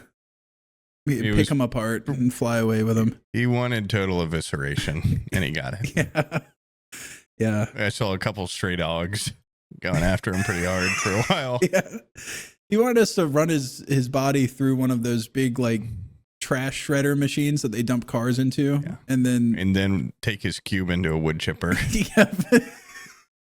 And then plant him as mushrooms or something. I don't know. Yeah. He wanted so many damn things that we ended up just leaving him outside. The animals just ripped him to pieces. They got him. Not even out in the wild. We did it out just like on the street, and neighborhood dogs tore him to shreds. He's spread into cremation level pieces. Yeah. But he was not incinerated, if that answers your question. He's essentially become cremated. Yeah. Through a process of various animals. Yeah. It's the cheapest way to deal with it. It's we gave him full honors. Yeah. Put him in a suit. Let the animals just completely destroy. That's awesome. To like just put someone like casket ready. You do their makeup, you give them a full tux and everything, and then you just leave them out in the wild. Put a sword on his chest. Yeah. Put his horn and shield on him. And then you throw him out there and let the dingoes attack him. Yeah. We got a trail cam. We're going to go pick up in a couple of years. See and what happens. We'll play that hyperlapse at his celebration of life. Yeah. He just wakes up. He's like, where am I? Yeah, he's still alive. He's still alive. And then it's actually like a 4-hour video of him getting attacked and ravaged by a bear. But becoming an animal himself. Yeah. Hell-bent on revenge. Brian's walking on all fours. The trail cam ends with him breaking it. Yeah. I'm coming for you. You guys left me for dead. Yeah. Yeah, he's got a sword now, too. Put a gun on his hip, sword on his belly. Just loaded him up with weapons and just left him in the middle of nowhere. Yeah. Didn't check his pulse or Yeah, anything. left him like Agent 47, white suit, double silver ballers across his chest. And he woke up with a murderous intent. Yeah. GPS tracking, a couple weeks of food. Survival kit. Yeah, I'm really scared to go check on the trail cam. But yeah, that's what we did to Brian. So thanks for writing in. This one's from CJ. Poobs mentioned Buffalo like twice now, and each time he does, he looks more shocked and appalled. And as an upstate New Yorker, I have to apologize. It's a dump up there, I know it. Not like I'm much better. I just have garbage plates and Mormons, but not every place can be as interesting as Indiana. Fair. So, yeah, sorry about that. Sorry we don't live in your golden palace of Indiana. Yeah. Okay, point taken, but still it's a shithole, and you can say that if you're from a shithole. I was about to say, palace. dude, we have like the trifecta between North Florida, Indiana, and that guy from Buffalo. Yeah. It's like the 3 trailer park kids fighting over who has it better. Yeah. Yeah. Yeah. I mean, like I said though, the Canada side's really nice. It's not that Buffalo, nice. They have to look at Buffalo. Yeah, that's true. If they could get a big wall up or something, a big net. Yeah. I guess you can see right through a net. Right? No, they need to get one of those like, the sheets that teachers would use for projectors, where it was like clear. Yeah. They need to just put up a big plexiglass thing and paint beautiful buildings and trees. Yeah.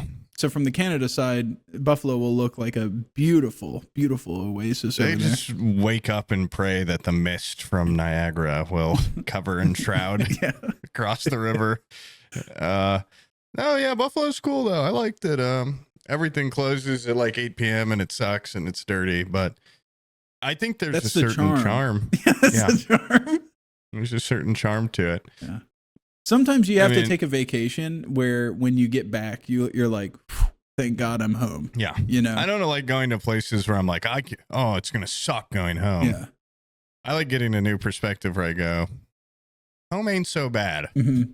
That's why I'm going to Mexico next week. Yeah. So I can to the heartland of the cartel. I'm going to go check out Jalisco. Everybody else wants to go during the safe times to enjoy the beach. I want to go during the bad times so I enjoy my home more and go, you know what? I don't hear too much gunfire where I'm at. Do you ever hear gunshots where you are? Yeah. Yeah. I this probably should have been mentioned for the guy that was like, I'm in shithole England. Like, what's it like in the U.S.? Oh yeah, it's pretty common to hear. It's pretty common to hear some shots being taken. I remember when I first moved here, I was in the basement and I thought a motorcycle was like, doing their fucking motorcycle thing where they're like, let me be the loudest guy ever. Yeah. Outside my house, so I went up. I had my headphones on. I went out to the backyard and I was just like, what is that? And it was just a mass amount of gunfire. And then I just heard people like screaming and yelling. And I was like, oh. And then I thought about stray bullets and stuff. I'm like, I'm going to go back and play video games more. Yeah. And one time I had a Tinder date that I brought to my house at the end of the night. And there was a bunch of gunfire. And she was like, I've never been to this part of town. What is that? I'm like, fireworks. It's just fireworks. They're celebrating us. A date gone well. Let's go, hurry up, get inside. But this house honestly has got pretty good windows, so I don't really hear it that much. I'm good. Technically still in the same area, so it's still happening. And the biggest mistake of my life was getting on that Ring app and just that shit with the fear mongering on it. It's all it is. It's an app to make you scared and lock your doors more. Yeah. And some of them are some of them are definitely the people who are like, you go to the wrong house and ring their doorbell, they're going to shoot you. Yeah. Because they'll be like, suspicious man came up to my house. And it's just like a guy walks up and rings the doorbell and it's like, okay, I'll leave. Walks away. And all the comments are like, call the police, call the police. Yeah. Like, the guy's like probably just at the wrong house. Or have you ever just like rang on your neighbor's door? You ever just went over there to go talk to him? In this world, the world we live in now, with the Ring doorbell app fear mongering everyone, no, I'm too afraid. Well, I don't think I would do it now, but I did that to almost every neighbor at my last place, my last neighborhood. I should be introducing myself, but no, I haven't. But I mean, I feel it seeping into me sometimes. I had just one time I didn't know that my girlfriend ordered food, and I'm like, why is this guy parking in our driveway? And I see him walking up to the door. I'm like, I'm gonna have to kill this guy. I just covered my eyes and was like, ah! Oops, I didn't know there's food on the way. You got to tell me that stuff. As the protector of the home, I need to be alerted. Yeah. But I actually did see, I probably shouldn't, I won't say exact. No, I'm not even going to say it. I'll probably dox my house. But I did see on like a crime app that something happened here, like right before I bought the house, where I was like, uh-oh. I hope that doesn't happen here again. Oh, lightning doesn't strike twice in the same place. Exactly. That's why I'm trying to move to Columbine. Yeah. Yeah. Safest school in America. Absolutely. They already had their tragedy. I'm moving. Yeah, this one's from Dawn. Get Dugo on the podcast, you fucking dingus. Oh. Well, that was short and sweet. Succinct. Yeah. That is actually that's a good guest pick, honestly. He is starting a podcast, so once that gets going, maybe we'll have him on to what's that called? A collaboration. Then again, it would siphon people off from ours to theirs. You could do your the curse that you have where you go be on someone's podcast and then it immediately ends. Yeah. I've been like the first guest on like 5 different podcasts and they never have another. It's like the worst thing that can happen to a podcast. Yeah, is have me on as a guest. Yeah. And I always come in and I try to prep and everything. I go, guys, we're gonna have an awesome episode, and then they never make another episode. It's normally a good episode. I think what happens is they go, we can't beat it. Is that what it is? Yeah. No, they go, well, it's shit. It will never be funnier. It'll never be better. I think it's I don't really know what it is. I think it's that I just accept every podcast invite that comes to my email because I go, I have a podcast, so I should be on other podcasts to expand our audience or whatever. Yeah. And I mean, that'll be cool. They're starting one because then it's like you're having on one of your contemporaries. Yeah. You're having on a fellow podcaster. They know the rules. Yep. Yeah. Although I get the feeling from what I've heard, their podcast is like, honestly, what ours should be, where they just go like, check out this funny TikTok video I found, and then they just like laugh at it. And I go, whoa, that's a tried and true format. I think ours is a little more interesting though, because we go, check out this funny TikTok. Now we're not going to show it to you. So now you have to imagine what that could be. And then we've got 1,000 different imaginings of a TikTok, not just one. Going, in my mind, the guy's 4 feet tall. Another guy's going, in my mind, he's 700 pounds. And they're never quite sure. Yeah.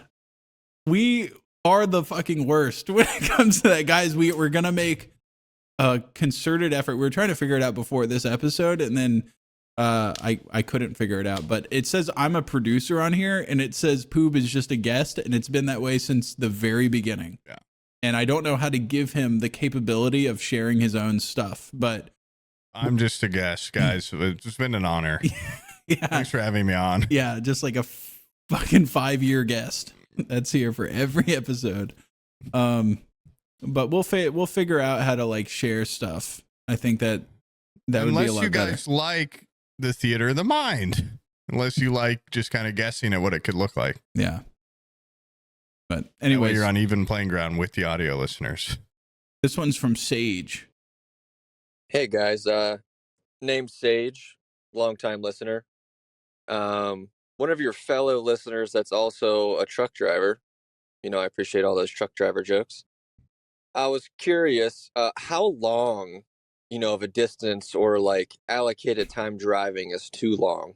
Like, because for me, it's about 3.5, 4 hours. And I was curious, like, what yours is. Sometimes my asshole starts to hurt after 3 hours. I'm gonna let you answer first, unless you do some insane drives sometimes. Well, I might not have any sage wisdom to give, but I think it's, like what is too long? Like physically, what can my body go? I don't know, 8 hours. And then I start to shut down. But what do I like to keep it under an hour if I can, which isn't always possible for the places I'm going. But I think like 2 hours is like my max of, I'm sick of this. I'm completely sick of this. I'm going crazy. Which is really, it's not even that long of a drive. But yeah, once I start getting past that, like driving to Chicago is like doable, but also it's like, it's just hitting over that. It's like 2.5 hours. It starts to suck. I don't know. Unless you got a really good podcast to listen to or something, which can really make time fly. Do you know any good podcasts? This is where we plug our podcast. Oh my God, dude. I think I'm getting like testicular torsion or something. Forehead Fables. Yeah. It'd be so awesome to do like a big ad for our own podcast on the Patron exclusive. Yeah. So I listen to Forehead guys, Fables. go to foreheadfables.com for 50% off your first month of Patreon subscription plus 5 months of pre-breakfast from us. We'll send to you. We'll cook them up. Offers only valid with validated auto-subscribe patrons. No, I think that would actually make that if I were listening to our own podcast, I could drive 4 minutes. Not because it's that bad, but because like hearing my own voice I hate. Yeah. And then I don't know, I get like a wash of anxiety even when Swift sends me a video and then I watch the whole thing. I'm just like, you stupid fucker, you fucking why, you hogwash. So like 3 hours of that, I'd be like, oh, which we did on an episode. Remember when we reviewed our own episode? That was actually a really funny idea, really poorly received. Not our fault. It's a $1 million idea. But I used to listen to like Dungeons and Daddies or something while driving. It helps. Or an audiobook can really help. Now for the pussy perspective, I used to have 15 minutes. Yeah, I used to have a home daycare for Madeline, my oldest, and I had to drop her off at the daycare because Abby was still working, and it was, I think, a 7-minute drive, 6-minute drive, maybe. I remember I could turn on Kashmir by Led Zeppelin and listen to it in its entirety and pull into her driveway by the time it was finishing.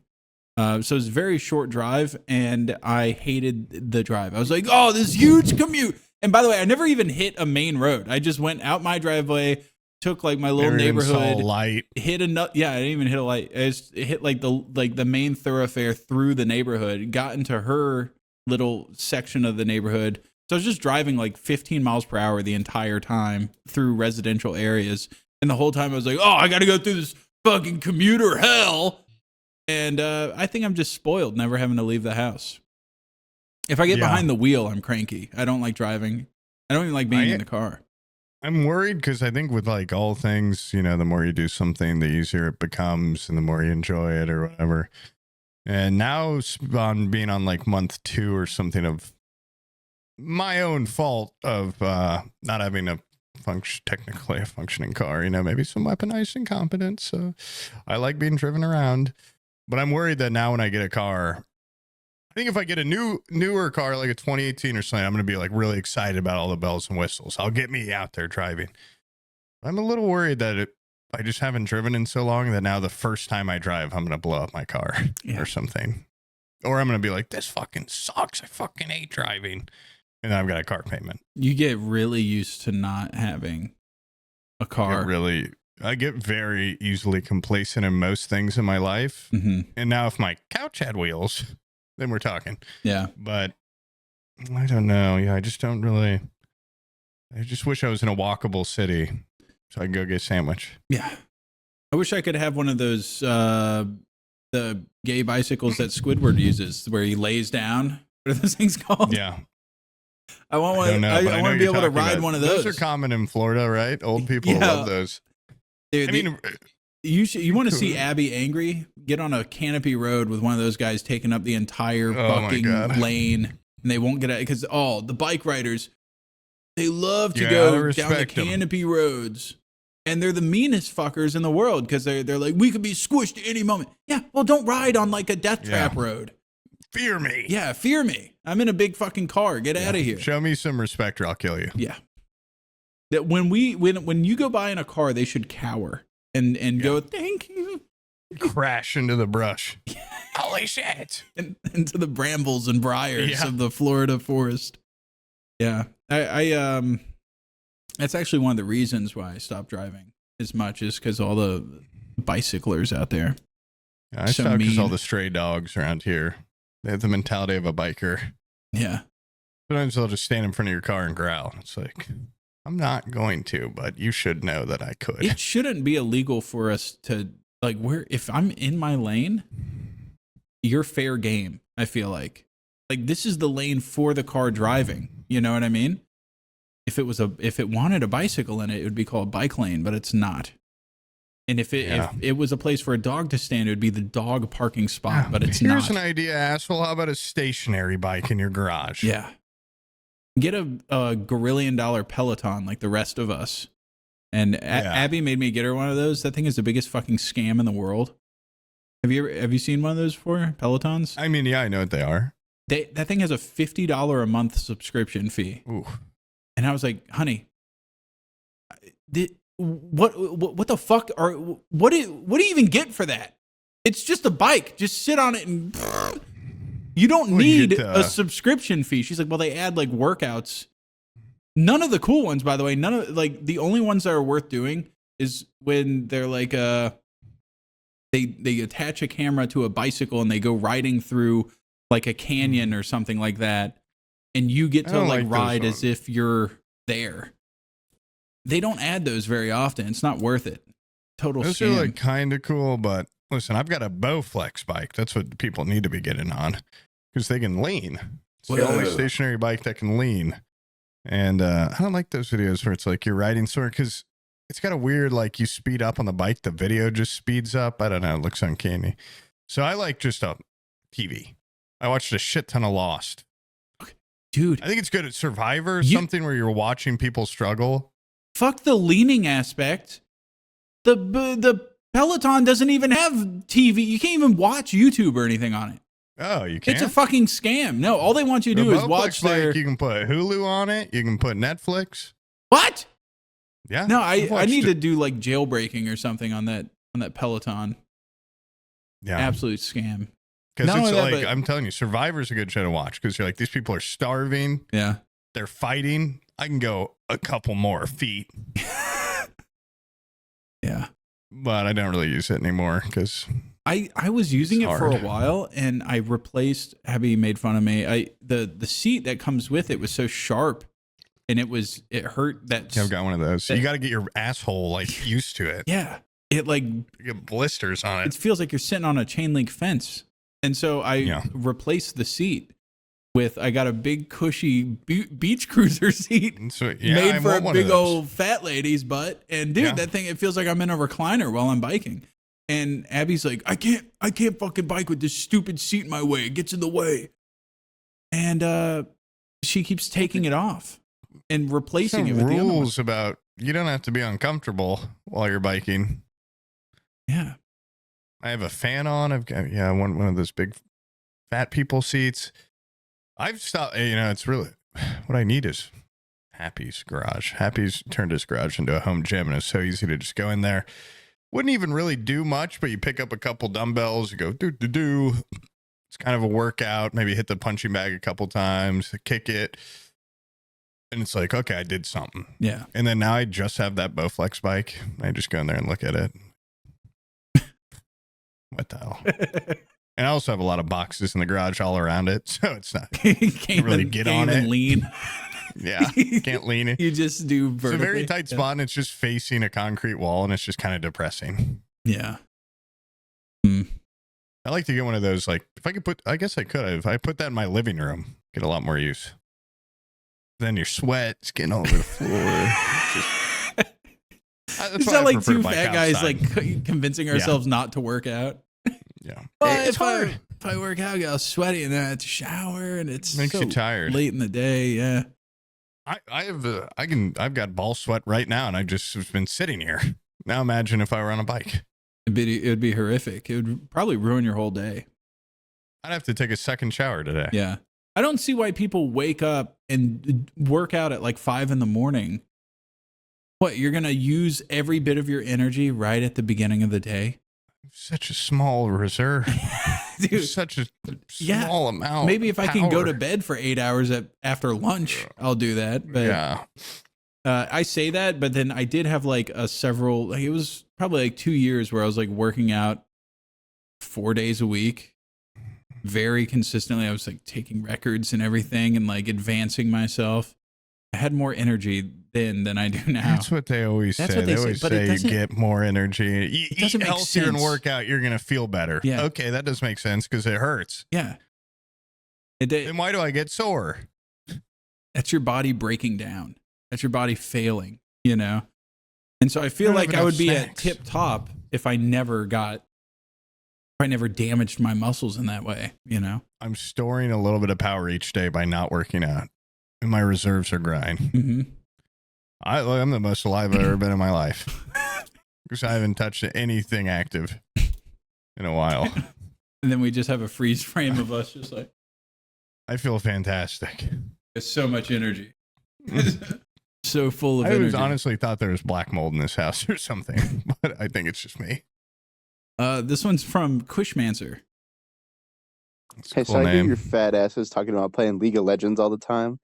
And why don't you try and play like a good fucking game for once? If you're going to play a fucking MOBA, you need to hop on Deadlock. That game is generational, I swear to God. That will be the fucking game to be playing. When that shit comes out, you need to play it. Stop playing that shit-ass game, League of Legends. That shit's for ass. That shit is dookie from an ass. Just play fucking Deadlock. Yeah, I'm inclined to agree, dude. I think pussies that play League of Legends are dorks. Okay. I like the phrase, it's shit for an ass. Yeah. You know what? I was a League of Legends guy until yesterday. And then I uninstalled it and I feel his message because I've also been playing a little bit of Deadlock too. Deadlock has, just like League has the ARAM Mayhem, Deadlock has like an ARAM Mayhem version where it rolls for you and gives you shit. You changed. It's actually kind of good. You switched up. It's pretty good. All because Cushmancer told you to. You quit League and started playing Deadlock. There is a problem with Deadlock, and that's I have played several days of it, and at the end of every round, even at the end of a game, if I did nothing, and they give you like accolades where they're like MVP for your team, or like most enemy damage, or most like healing or whatever. Bless you. You okay? Sorry. Yeah, sorry, go on. Even if you get nothing, if they just go, yeah, you were there, you didn't get anything best in show for any category. It felt the exact same as when they're like, you're the MVP. Like winning or losing, really, I never felt like I was doing any damage. Even when I got like 5 kills in a row, I'd be like, am I doing anything? I don't know. Maybe it's the people I was playing. I have no idea. But what was that game where like where they came out with the second one and it fucking sucked, but they did it just for a cash grab? Overwatch started a trend of bow people being like up in the air, flying around, like a very vertical, very vertical like fighting person. And Deadlock has a lot of those champs that are like, I'm gonna be 48 feet up in the air, kicking your ass. Fuck you. I'm not looking up. I just want to. You already put me in a 3-dimensional area. I'm used to like looking down isometrically. I just kind of want to look like this.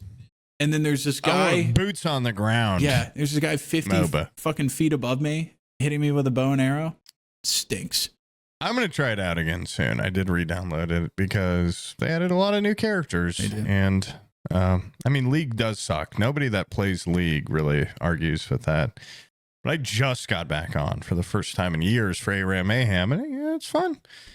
I had a 30-kill game the other day, and it was really cool. It felt really good. They always give you those right when you're about to quit. They know you're about to quit. Yeah. They know it. Yeah, I played a couple yesterday, didn't win a single one, And every time it shows the damage graph, I go, guys, why can't we just skip right past this step? Let's just get in the next one. Yeah. I always look. Oh, you got friends that analyze? Well, they look at damage and they make it known. Yeah, they make it known. We've had games so bad that I had my friend Fungal, he downloaded the replay of the round. Dude. And then he pulled up the recording and then streamed it to Discord in front of everybody to just really give a tongue lashing to somebody that fucked up. And that happened. My friends kept me from getting my first ever Penta recently and recorded it and showed everyone in Discord. as friends should. He was Tom Kinch and he ate me before I could get it, and the guy ran away. And I was heartbroken because I've never had one. That old Discord, they've got that whole friend group. They always just, they very much subscribe to Pentas Earned, but they go a little beyond. Like they'll flash, they'll do anything in their power to make sure I never get that. Yeah.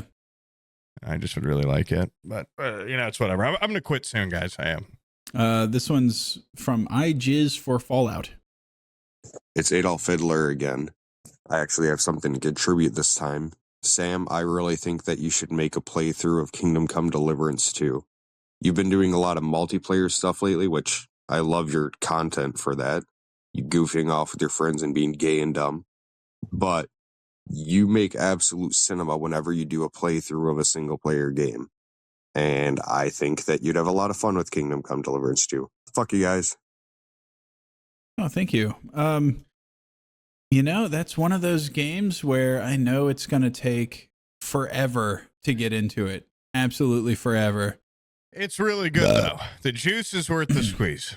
I've just seen so many videos of people going like forging stuff, and it's not even a really important aspect of the game. You don't have to forge for hours. Walking from village to village. Oh boy, walking. There's walking. Sometimes you have to ride a horse. Yeah, it's got a little tedium to it, but it's a really good game, and you could be very goofy with it. Well, the tediousness isn't. That's not really the downside. I mean, I played Kenshi, There ain't no game more tedious than You're Kenshi. capable. Yeah. Been playing a What's lot your of this. hold up then? I think it's honestly it's the same thing that keeps me from going back and finishing Red Dead. Is that there's the introduction that I know takes like fucking 4 hours. And Red Dead's very similar where my save file's gone. I never finished the game. And I know that when I get in there, I'm going to have to do the whole snow thing. It takes 20 minutes. That's not fucking 20 minutes, dude. It takes 40 minutes. The snow man. thing is forever. It's forever. Well, you know what? It's always going to be worse the second time. The first time you do it, there's, it's got like novelty to it. Kingdom Come Deliverance, yes. For a while, I was like, unleash me. Please unleash me. And it was long. It was like 3 hours or something. But it's still like got exciting elements in that time frame. It's not like you're sitting there for 3 hours. But I get that. But once you do it, dude, then you're free, kind of. Kind of. Because then there's a second part of the map. Yeah. But I played like 40 hours in the first part of the map on that game. Oh, is it one of those that like opens up and gets? Yeah. Okay. And you're like, wait, I thought I beat the tutorial like 3 hours ago, but maybe like these 40 hours have actually been. And then I quit playing a little bit after that, which was a big mistake. Yeah. Taking a gap in like a single player game that's rough. I know that I don't like doing like back to back of the same type of video. And so I know when I get back on Exanima to do level 3, it's going to be brutal because the game does nothing but get harder. And I lost my touch in between level 1 and level 2 because it was like a 4-month gap. Now when I get back on Exanima for level 3 in like 3 months or whatever, I'm going to be like, how do I play this game again? Yeah. Yeah. That's why I've never beat Kingdom Come, because you have to learn the combat system and you get like these moves that you learn how to do. And then, so you get back on, I'm going to be like, I don't even remember what armor I was so excited about. I don't even know what's happening. Yeah. I think Stalt got like 100 and something hours in that game. Like he really played it. It's going to be me on Crimson Desert next month. I really hope that game's good. This one's from Mr. Mosby. Okay. Hello, gentlemen. Coming to you from my automobile. I just wanted to say I think Josie and the Snake Dude were some of the best guests we've had in a long time. I know that the repeat offenders are pretty awesome, bring in the old streamer friends, whatever. But Salt of the Earth characters are the future.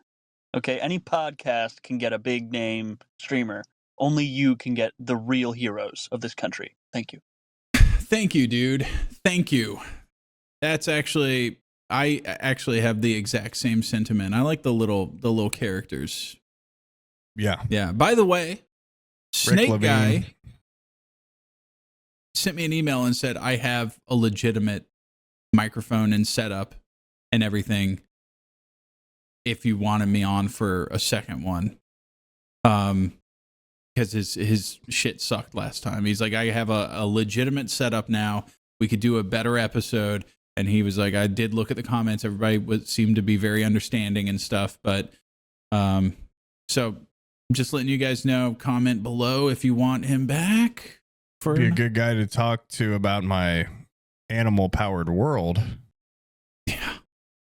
Octopus is the dishwasher. Pelican's the mailbox. Yeah. You could see if he would have any more. I think he would tell you to go kill yourself. I think he would say that is the dumbest shit I've ever heard. These are his words, not mine. He would probably say that's dumb as shit. Well, theoretically, I think he would say his words. I actually love that idea. And I think it kind of takes Zootopia and makes it better because there's people. And it's kind of like Dinotopia. Yeah. But with a little modern update. I would be okay with the Zootopia human collaboration as long as the people in power are humans. We talked about this, and I think it would be only fair if some animals got positions. I don't want to see a human underneath, like, with like a rat boss or something. And then I last time would make a comment like, well, I already know what it's like to have a rat boss. Yeah. Big boss, yeah. Pig Boss joke was one of the top 50 funniest moments of the podcast. This one's from Darren. You fuckers. Just don't forget about the goddamn factory workers. There's literally millions of us. We'll overpower I don't hear anything on this one. and not make the things you want anymore. Fuck you. I think the speak pipe's broken. I don't hear anything. Yeah, I guess that one's broken. We go to the next one. This one's from PP. Hopefully the next one's from a real job, like a truck driver. Y'all fuckers talk about truck drivers and plumbers and electricians and shit and all the blue collar workers, but you're forgetting about the factory workers. The guys. I think speak pipe's broken. I don't hear shit going on here. Who the fuck makes 90% of the shit you own? The factory workers. And you're forgetting. I think there's like technical difficulties or something. I can't even. Yeah, those weren't working for some reason. This one's from Rexy. Hope it's a truck If you driver. had to just throw one societal norm, I don't care what it is. Just it could be as simple as washing your hands after you take a piss, or like putting your elbows off the dinner table. If you had to get rid of one societal norm, I don't care how wild it is, what would you pick? Get rid of something. A societal norm. One societal norm. What is something that irritates? I would eradicate Irish goodbyes and make everyone give a personalized goodbye and hug when they leave a function. Yeah.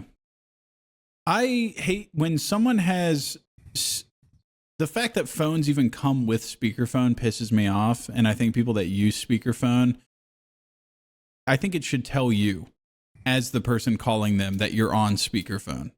Oh, that would be good. It'd be like, you are now on speaker. Yeah, you're on speakerphone, because I have a lot of family members that you'll be on speakerphone and they won't fucking tell you. And then their stupid little spouse is just listening in the background. Well, you're shit talking that spouse. Yeah, and they'll be like, oh, like, this person's here right now. Oh, well, thanks. You probably should have told me I was being broadcast to the entire room, jackass. And people in public that are on speakerphone, like, I feel like once you step out of your car and you walk into a business, you know those little metal detectors that go like, zzz, and make sure you're not stealing stuff? They should just deactivate your phone. Your phone should just be turned off. They can't even work inside of a store. You have to go out into the parking lot to call if you need to. There's a lot of like a attack. There's a lot of unregulated usage of phones out there in the world. I think all cameras should make the audible like. Yep. And if it's recording, big red light. Yeah. And say every 20 seconds, it should say, "This guy's recording. You are in recording mode. You are being recorded right now. You are being perceived." I mean, similar to the speakerphone thing, we just had to make a goddamn code word in our Discord because I was just playing League of Legends with the guys. Okay, enough League of Legends talk, but I heard a shuffle of headphone, and then we kept talking for a second, and then I heard a girl's voice, and my friend's girlfriend had put on his headset with no warning from him. What the hell, dude? And we heard a woman's voice in there, which stun locked everyone because that should not be happening. Almost not allowed. It's never happened once in there. And then, we're put in the position where, of course, I said like, "Oh, hey, is that still you? Are you excited for your Tinder date later? Or like, are you still Snapchatting all those chicks, to teach him a lesson?" But it really brought up some big issues because I've had my girlfriend be like, "I want to hear what they're talking about."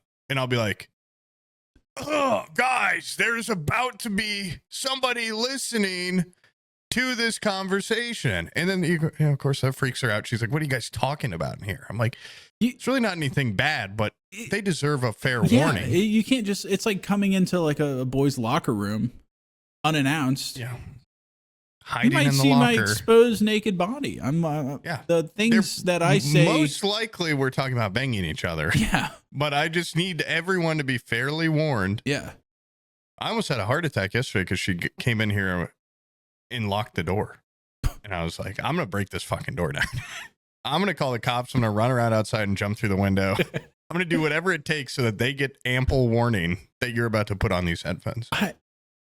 So I think that should happen with speakerphone too. Yeah, 2 days ago, I was in here and I was just like playing Fallout, and I was talking with some friends on Discord, and I mean, I don't even know what had been said. We were just talking, just, you know, normal Discord conversation. And I was like laughing a lot. And then I noticed between my monitors, I got like a little gap here where they're not lined up. I see the back of Abby's head. She's in like the other side of my office, just sitting there in the couch. And she's just on her phone. I'm like, this is an invasion of privacy. Okay. I'm in the middle of, I was talking with someone about some very You can't important, listen to me. Yeah, you can't listen to me do one-sided riff. You know how embarrassing it is to hear a one-sided riff if you don't hear the other person adding on, you know? The living room's literally right there. Yeah. I think about that all the time. Yeah, half a riff is insane. Or even just like without the context. And they hear me being like, so what would you do to me? Or like, if it slipped out, would you put it back in? And then, you know, she's probably thinking it's like completely inappropriate. Yeah. She doesn't realize like that guy just got a pentakill or something. I'm trying to like fucking help him out. I'm trying to She doesn't compliment understand him. You're talking about intimate, aggressive gay sex with your male friends. You just revived me on Fortnite. Now I'm saying I'd do anything. I'd do anything for you. No, it's just not something they should be listening to. Most of the time, it's exactly what it sounds like. Yeah. Most of the time, it's like, yeah, I was talking about insane gay sex with my friends, but it was like funny is the difference. Yeah. It wasn't like it was. Made me realize like I need to ask some of my gay friends, like when you're just with your gay friends, are you guys ever like, oh yeah, I want to bang a chick so hard right now? Or like, is it just a straight dude thing to talk to your boys like that? Or I don't really know. I'm just interested to find out if they do that too. Yeah. They're like, oh, I just want to see pussy so bad right now. Like on the inverse, or like what's going on? Or is that just boys on video games being like, I want to fuck my friend so bad? I saw a video of such a play of like it was a sack, like a burlap sack that was full of dates that were like 200 years old, left in the back of a warehouse, and they had opened up the sack, and inside it was just like mush and shit. And one of the top comments is, "This is what pussy looks like to a gay guy." Some burlap bag full of dates. Yeah, but that's crazy. Anyways, those are just some societal norms, like women listening in on conversations, speakerphone, recording in public, stuff like that. Yeah. Thanks for writing in. This one's from Tobin. I'm General Sam. I'm a self-described edgelord. I thrive off the uncomfort of others. And yet you could not finish Blood Meridian. Pussy. Hey, poop. You just got fucking face, dude. You got egg all over your face. You got me, okay? I'm not gonna sit there and fucking like. I just wasn't enjoying my time reading it. Okay, it had nothing to do with the subject matter. It was, oh, I got owned. Okay, so be it. I got fucking owned. You left a speak pipe for yourself. That's weird. Yeah, but why the pause with pussy? I wasn't enjoying myself with that book. I'm sorry. Yeah, people talk so much about his prose. His prose is so beautiful. Well, some of his shit's hard to follow. Okay. Yeah. And never talk about his cons. Yeah. I'm gonna make that joke every time I hear the word prose. I don't really know exactly what prose means, but like book nerds are always like, his prose is actually very elementary. It's just not great. It's just like the writing style, like how they're setting up their sentences and stuff. Like some people have very distinct prose where it's like you can tell it's from this author. Yeah, that's just my guess, though. Yeah. Did I ever tell you that I'm using context clues? My old neighbor, he wrote some books that were based off of Die Hard, and he had a whole series on Amazon. And like I read like an excerpt from them, and they were so simple. And he told me straight up, he's like, I don't spend no time with all flowery language or whatever. It's real quick and dirty. You get in there, you get what you want. And it's like, his like wording was so funny. He would just be like, yeah, she was like super hot and like Dude, I would love to read a book like that. Shot and him like and he this, I died. like saved this babe and then I shot this guy in the face and like big I explosion. shot him, he died. I shot him, he died. The room is now dead. The babe I starts kicked a blowing. hole through this guy's chest. I've always thought it'd be awesome to write a book like that. That's just kind of like personal fantasy. Just based on like what I want to happen in my life. And then I get paid like $15 million. Yeah. Now I've got a fucking $1 million. And I have a car so nice that everybody goes, holy shit, that's the nicest car I've ever seen. Even people I don't know. I'm the richest guy in the world. I've got $1 million. Nobody liked that episode, but I still think that Kevin O'Leary bit is funny. I still just think it's funny to talk about $1 million. Yeah. Like it's the most amount of money ever. But I digress. Yeah. This one's from I don't remember if James. that guy asked a question or not. I don't Okay, either. Hey guys, just wanted to tune in and let you know how thankful I am for the show. You guys are awesome. It's a big podcast family. Like I can reach out at any time. Just a month ago, I emailed Sam saying he looked like that fat kid Derek from Stranger Things, and he told me to kill myself, but also have a great holiday. I really just love being included. Thank you. Well, that is open for every patron. If you want to send me an email, I will also tell you to kill yourself at any point. And have a great holiday. Yeah, and have a great holiday, whichever one comes next. Yeah. That's nice. Yeah, thanks, James, for writing I it. like delightful Derek in the new Stranger Things season. I thought he was a great character. Yeah. Wait, hold on. It's really funny. Hold on, let me look. Derek, Stranger Things? Yeah. The season overall I didn't love, but that kid, he would Oh, just yeah. be That's why I told him to kill he himself. was just like a really mean kid in the show. Mhm. That'd be like, suck my fat one.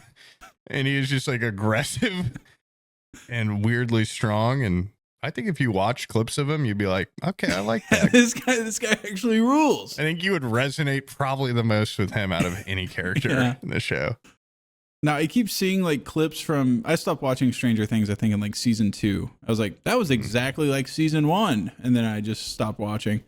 And like every episode or like every clip is just people like, just so melodramatic. Lots of like slow-mo and lots of like people like sobbing and like, no, upside down, Yeah. right side up. He sacrificed himself. Upside down. And yeah, I'm good. I've said most I need to say about the season when the finale came out on air, but just too much talking in circles. Yeah. As a whole in the show. But yeah, it's still kind of fun, I guess. I think it was ready to be done. Yeah. A while ago. This one's from Buford Brownstein. My name's Buford Brownstein. I'm a cross-country trucker based out of Huntsville, Alabama, and I just wanted to call into you stationary sissy boys today to see what rig you think I should get next. Now, unfortunately, my last truck got totaled, blow to left mud flap after eating too much Denny's. Anyways, you thinking Kenworth or you thinking Peterbilt? Or should I go somewhere else? Because you lumber-licking po' boys don't know what the fuck you're talking about. Roll Tide. Roll Tide, hell yeah! That was Peterbilt, awesome. of course. Whatever Optimus Prime is, of course. Optimus Prime's a fucking Peterbilt, dude. That was awesome. What was he saying about blowing up the mud flaps? That was You wanna really listen cool. to it again? Yeah. My name's Buford Brownstein. I'm a cross-country trucker based out of Huntsville, Alabama, and I just wanted to call into you stationary sissy boys today to see what rig you think I should get next. Now, unfortunately, my last truck got totaled, blow to left mud flap after eating too much Denny's. Anyways, you thinking Kenworth or you thinking Peterbilt? Or should I go somewhere else? Because you lumber-licking po' boys don't know what the fuck you're talking about. Roll Tide. Do they get to pick what truck they get next? Dude, if you're if you're like was it an independent contractor? Yeah. Like Smokey and the Bandit, he's got his own Okay. truck. He's got his own rig. I have like a very loose grasp on how the trucking industry works as a whole. I just know I love them. We should get a trucker on so that they can explain the ins and outs. But from what I gather, every truck that you see that's badass and it's got, naked ladies on the mud flap, stuff like that, those guys own their truck. And then they come to companies and go like, do you need freight moved? Here's my rate. They're independent contractors. They can work for anybody. Yeah. And then there's the people that are hired on as a truck driver, and they just get assigned a truck, and they're told go over here, go over there. And so I think that's cool. We need a trucker on so I can ask the hard hitting questions. Yeah. And at the end of the episode, I could be like, I get it now. It's like a really big car. Yeah. Okay. And so like when you're driving, do you just go? Or like so they've got wheels, you got steering wheel. When you don't want to go anymore, can you just not? Can you just go home? Or I don't know what questions I'd ask. I don't either. What is it like sitting up that high? Then when you drive a regular car, you're like, what the hell? Or what? I feel like they probably know how scary they are to other cars. And I think I feel like a biker to a car when I'm passing a semi. Now, my hands, the hell out of their way. My hands quake when I have to go by them and they're scaring me. And I think they know got the spikes on the side where it's like the wind's blowing them over a little bit. And you think they're going to blow up your tires, and you see those videos of a car hitting the back of one and it just completely cuts you in half. They're like perfect height to blow the top of my car off if I run into the back. I'm just going to say it, dude. Truckers killed Jane Mansfield. Okay. Took her head clean off. And she was hot. I know that is. Look up Jane Mansfield. She was hot as shit. Okay. She was hotter than Marilyn Monroe. A trucker took her head clean off. She looks exactly like Marilyn Monroe. Yeah. Except for, I think her boobs are a little bit bigger. And okay, and then I'm in. Yeah. And trucker cleaved her in twain. And since then, they've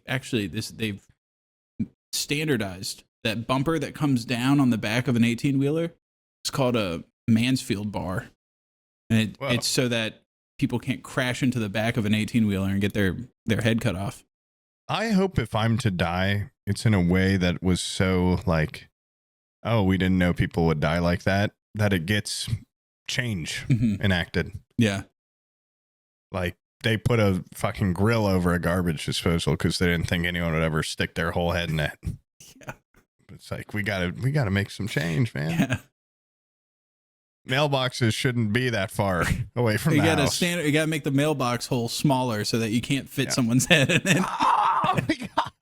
I got the door closed on my head and cut it off. Toilet can't have water anymore. Got my head stuck in it. Got drowned in the toilet.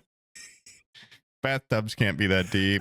Shower can't have water coming out of it. Like, I'm gonna ruin everything for everyone else. There's two types of people out there. There's the people that are like, everything written in the OSHA handbook was written in blood. Like, if they added a rule, it's because somebody died because of it. And then I remember when my uncle was building his house, he was like, I have to put outlets in my fucking kitchen island because some asshole was cutting a turkey with an electric trimmer, and then somebody walked behind him, got caught up in the damn cord, and then sawed his fingers off. And I'm like, dude, just put some. Don't you want outlets in your island? But he would complain about everything he had to do by code in order to get that place passed by building inspectors. But I think if he could have, he would have lived in like a Unabomber shack. Yeah. Yeah. I think he should have that choice. I saw a great video on YouTube of the title was kind of misleading. It said, homeless guy built this beautiful house. and I was like, well, he's not really homeless, is he? Because he's got an awesome house. He's got a beautiful house. Yeah. But it seems to be like maybe St. Louis or somewhere by a river. Maybe like Chicago at the waterfront or something by the lake. Anyways, it's he has like a view of under a bridge. He's like at the base of the bridge at the edge of the river, and he's built some sort of weird half camper, half house with a patio and a sitting area outside. And it looks great. And there's not an outlet in sight. There's nothing to it really, but it's the fact that he could kind of choose where he wanted to live. Yeah. Yeah. I think if you want to build a house with no regulations, you should be able to, but it shouldn't be able to have gas hooked up to it. And you can't sell it and you have to live there alone. And when you die, they just bulldoze the house. They blow it up with dynamite. Yeah. And I think you shouldn't be able to have kids. You can't have. You can't have guests. Yeah, you can't have any guests. You have to be a hermit.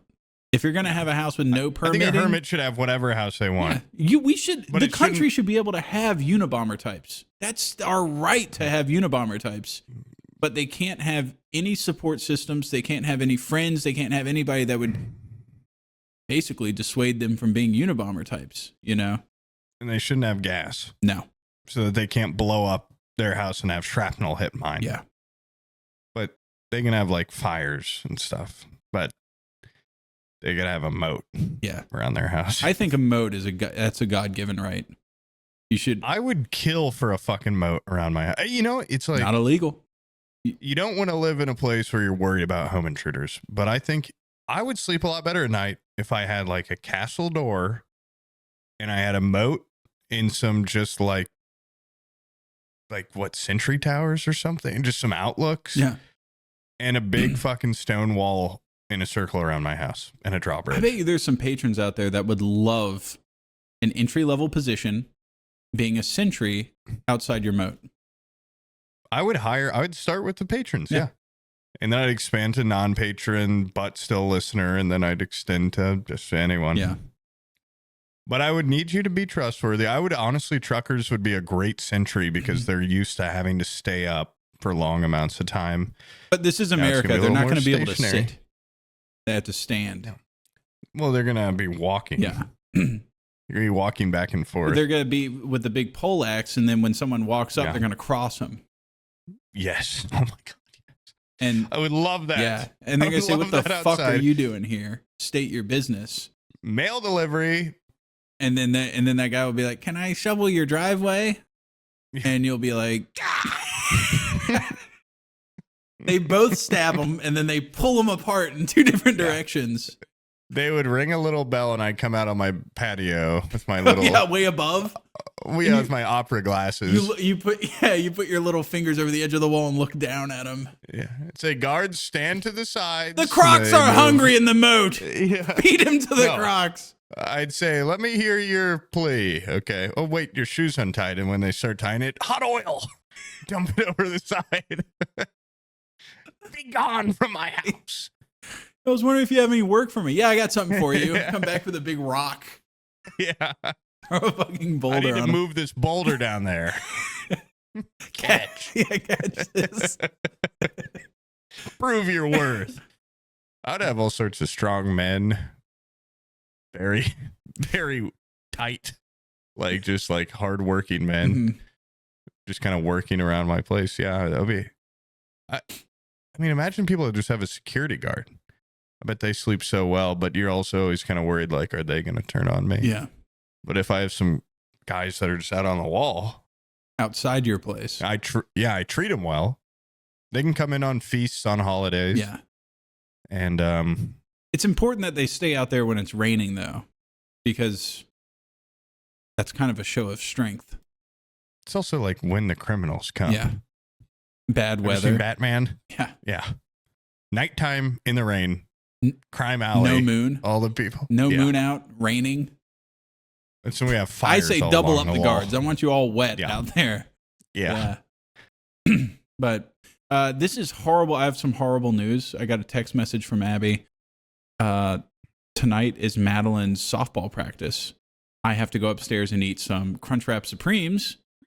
My God, and then I have horrible. to. No, it's horrible that I have to end the show. I'm saying I'm going to go up there skipping and go out to softball practice, but I do have to end this because I got to be there for my girl. I'd have you chained in my dungeons to a wall.